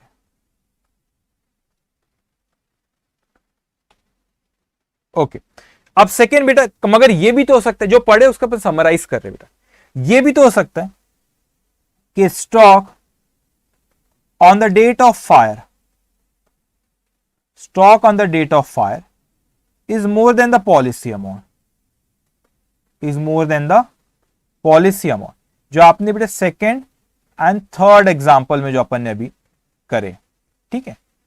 अगर आपने जो स्टॉक ज्यादा था पॉलिसी अमाउंट से, मतलब पूरा का पूरा इंश्योरेंस कंपनी के भरोसे नहीं है, क्योंकि पॉलिसी जैसे सेकेंड एग्जांपल में 200 की स्टॉक था, पॉलिसी 100 की थी, तो बेटा फिर 200 स्टॉक ज्यादा है, तो कुछ इंश्योरेंस कंपनी के भरोसे, कुछ हमारे। तो पहले तो अपन लॉस निकालते हैं बच्चे, statement of loss of stock, वो कैसे, वो तो वैसे ही निकलेगा आपका, stock on the date of fire, stock on the date of fire less salvage value, तो जो बचा बेटा that will be loss of stock, loss of stock. लेकिन यहां पे पूरा का पूरा लॉस ऑफ स्टॉक कर सकते कि बेटा, पूरा का पूरा लॉस ऑफ स्टॉक क्लेम कर सकते क्या, नहीं, क्यों, क्योंकि कुछ हमारे भरोसे था, कुछ उनके भरोसे। तो whenever the stock on the date of fire more than the policy amount बेटा, तो एवरेज क्लॉज लग जाता है। तो पहले नॉर्मल लॉस ऑफ स्टॉक तो निकाल लेना बेटा, फिर उसके बाद जब आप क्लेम करोगे, जब ये आपने लॉस ऑफ स्टॉक निकाल, उसको क्लेम कितना करना, तो यहां पे पूरा का पूरा आप क्लेम नहीं कर सकते, यहां पे जो क्लेम होगा बेटा वो आपका एवरेज क्लॉज के थ्रू होता है, फिर वो एवरेज क्लॉज के थ्रू होता है। अच्छा, तो एवरेज क्लॉज का फॉर्मूला क्या है बेटा? इंश्योर्ड वैल्यू, इंश्योर्ड वैल्यू मतलब policy amount divided by stock on the date of fire, stock on the date of fire multiply by loss, loss of stock. तो यहां पे एवरेज, पर एवरेज क्लॉज कब लगता है बच्चों? एवरेज क्लॉज लगता है जब stock on the date of fire more than the policy amount. तो यहां पे अभी तक हमने किस चीज के बारे में डिस्कस किया बेटा? हमने किन चीजों के बारे में डिस्कस किया अभी? कि भाई इंश्योरेंस क्या होता है? इंश्योरेंस एक कवर, एक इंश्योरेंस कंपनी रिस्क कवर करती है कि जो नुकसान होगा उसकी वो भरपाई वो करके देंगी। लेकिन इस चैप्टर में हमको सिर्फ इंश्योरेंस क्लेम का अमाउंट कैलकुलेट करना है। वैसे तो इंश्योरेंस बहुत तरह के होते हैं, लेकिन इंस्टीट्यूट ने हमारे सिलेबस में दो तरह के रखे, एक claim of loss of stock और एक claim of loss of profit. हमने डिस्कशन शुरू किए बेटा पहला अपना claim of loss of stock का बेटा। तो हमने देखे जिस दिन आग लगती है तो उस दिन स्टॉक कितने का, जो गुड्स बच गया उसकी वैल्यू क्या, तो बचा हुआ हमारा नुकसान हो जाता है बेटा। तो जो नुकसान हो जाता है वो हम इंश्योरेंस कंपनी से क्लेम करते हैं। लेकिन उसमें एक कंसेप्ट हमने सीखे बच्चों, एवरेज क्लॉज, कि जरूरी नहीं कि जो नुकसान हुआ पूरा का पूरा ही हम उनसे क्लेम कर सके, क्योंकि अगर हमने पूरे के स्टॉक के इंश्योरेंस ही नहीं निकाले तो फिर वो हमको क्यों देंगी बेटा। तो इसीलिए हम एवरेज लगाते कि जो नुकसान, कितने परसेंटेज हमने स्टॉक का इंश्योरेंस निकाले उतने ही परसेंटेज हमको लॉस का इंश्योरेंस कंपनी हमको देती, वो एवरेज क्लॉज होता है। और ये एवरेज क्लॉज कब लगता है बेटा? When stock on the date of fire is more than the policy amount, उस केस में एवरेज क्लॉज लगता है बेटा। अब एक बहुत बड़ा क्वेश्चन हमारे सामने आता है, क्या ये इतना इजी है कि एग्जामिनेशन में बस इतना लिख देंगे stock on the date of fire, salvage goods, जो बचा उसके बाद अपन लॉस हो गया वो फिर देखेंगे एवरेज क्लॉज लग रहा है कि फॉर्मूला लगा के क्लेम कर लेंगे? इतना इजी नहीं बेटा, इतना इजी नहीं। मैं जब से डिस्कशन कर रहा था मैं कह रहा था कि जो जिस दिन आग लगी यहां पे, जब वो आया था भैया, जिस दिन आग लगी और ये राजू भैया जब रो रहे थे बेटा, तो इंश्योरेंस कंपनी वाला आके उसने जो पहला क्वेश्चन पूछा था कि ये बताओ कि भैया आपकी डेट ऑफ फायर कौन सी। लेकिन दूसरा क्वेश्चन जो उसने पूछा था उसने ये कहा था बेटा कि आप मुझे स्टॉक रिकॉर्ड लेकर आओ, स्टॉक रिकॉर्ड लेकर आओ, ये उसने दूसरा क्वेश्चन पूछा था। अभी तक जितने भी क्वेश्चन एग्जांपल्स जस्ट मैंने लिए उन एग्जांपल्स में आपको बताया कि जिस दिन आग लगी थी स्टॉक कितना है वो हमने डिस्कस कर लिए बेटा, डिस्कस कर लिए बेटा, ठीक है। लेकिन बच्चे यहां पे जितना स्टॉक था वो, जितना स्टॉक था बेटा उस दिन हमने क्वेश्चन में दिया हुआ था।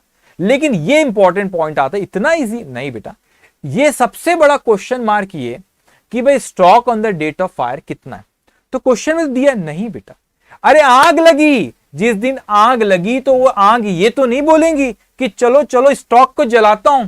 मैंने कहा अरे रुको रुको रुको, ये स्टॉक रिकॉर्ड रखा हुआ है हमारा, ये स्टॉक रिकॉर्ड रखा हुआ है हमारा, इसको नहीं जलाते। वो बेचारे को, वो आग कहती है, वो बेचारों को क्लेम जब इंश्योरेंस कंपनी से करना पड़ेगा तो स्टॉक रिकॉर्ड तो रहने दो, उन्हें पता तो रहना चाहिए कि कितने का स्टॉक है रखा हुआ, तो ही तो बेचारे stock claim, loss of stock निकाल पाएंगे। तो आग बोली चलो चलो स्टॉक को जलाती हूं, और जैसे स्टॉक रिकॉर्ड आया, वो रजिस्टर आया उनके रखे हुए जिसमें रिकॉर्ड निकाल, बाजू से निकल गई और आगे बढ़ गई, उसको नहीं जलाती। ऐसा होगा क्या बेटा? नहीं होगा। आग लगी, स्टॉक जला, स्टॉक रिकॉर्ड भी जल गए, ये है असली खेल। स्टॉक रिकॉर्ड भी जल गए तो मेरे सामने क्वेश्चन आता है बच्चे कि, मेरे सामने क्वेश्चन आता है कि बेटा यहां पर कि जिस दिन आग लगी उस दिन स्टॉक कितना था, और वो स्टॉक को मैं कैसे निकालूंगा वो हमारा नेक्स्ट पार्ट डिस्कशन करेगा कि जिस दिन आग लगी उस दिन स्टॉक कितना था। इतना सिंप्लीफाई करके इंस्टीट्यूट नहीं देंगे, stock on the date of fire भी दे दी। वो हमको कैलकुलेट करना है कि जिस दिन आग लगी उस दिन स्टॉक कितने का था, कितना स्टॉक था। तो अगला सेशन डे 1 का पार्ट 1 हुआ बेटा, अभी आपको 15 मिनट का ब्रेक दिया जाएगा और उसके बाद फिर से हमारा शुरू होगा, और वहां पे ये डिस्कशन होगा कि जो स्टॉक था, आग लगी, स्टॉक भी जला, स्टॉक रिकॉर्ड भी जला, तो मैं कैसे फाइंड आउट करूं कि जिस दिन आग लगी उस दिन स्टॉक कितना था, क्योंकि जिसमें लिखा हुआ था रिकॉर्ड में वो भी जल गया। वो हमारा नेक्स्ट डिस्कशन रहेगा। तो आपको 15 मिनट्स का ब्रेक है बेटे, अभी 12:30 से मैं शुरू करूंगा आगे का, तो 15 मिनट्स का आपका ये ब्रेक है, उसके बाद आगे का डिस्कशन हमारा शुरू होगा। ओके।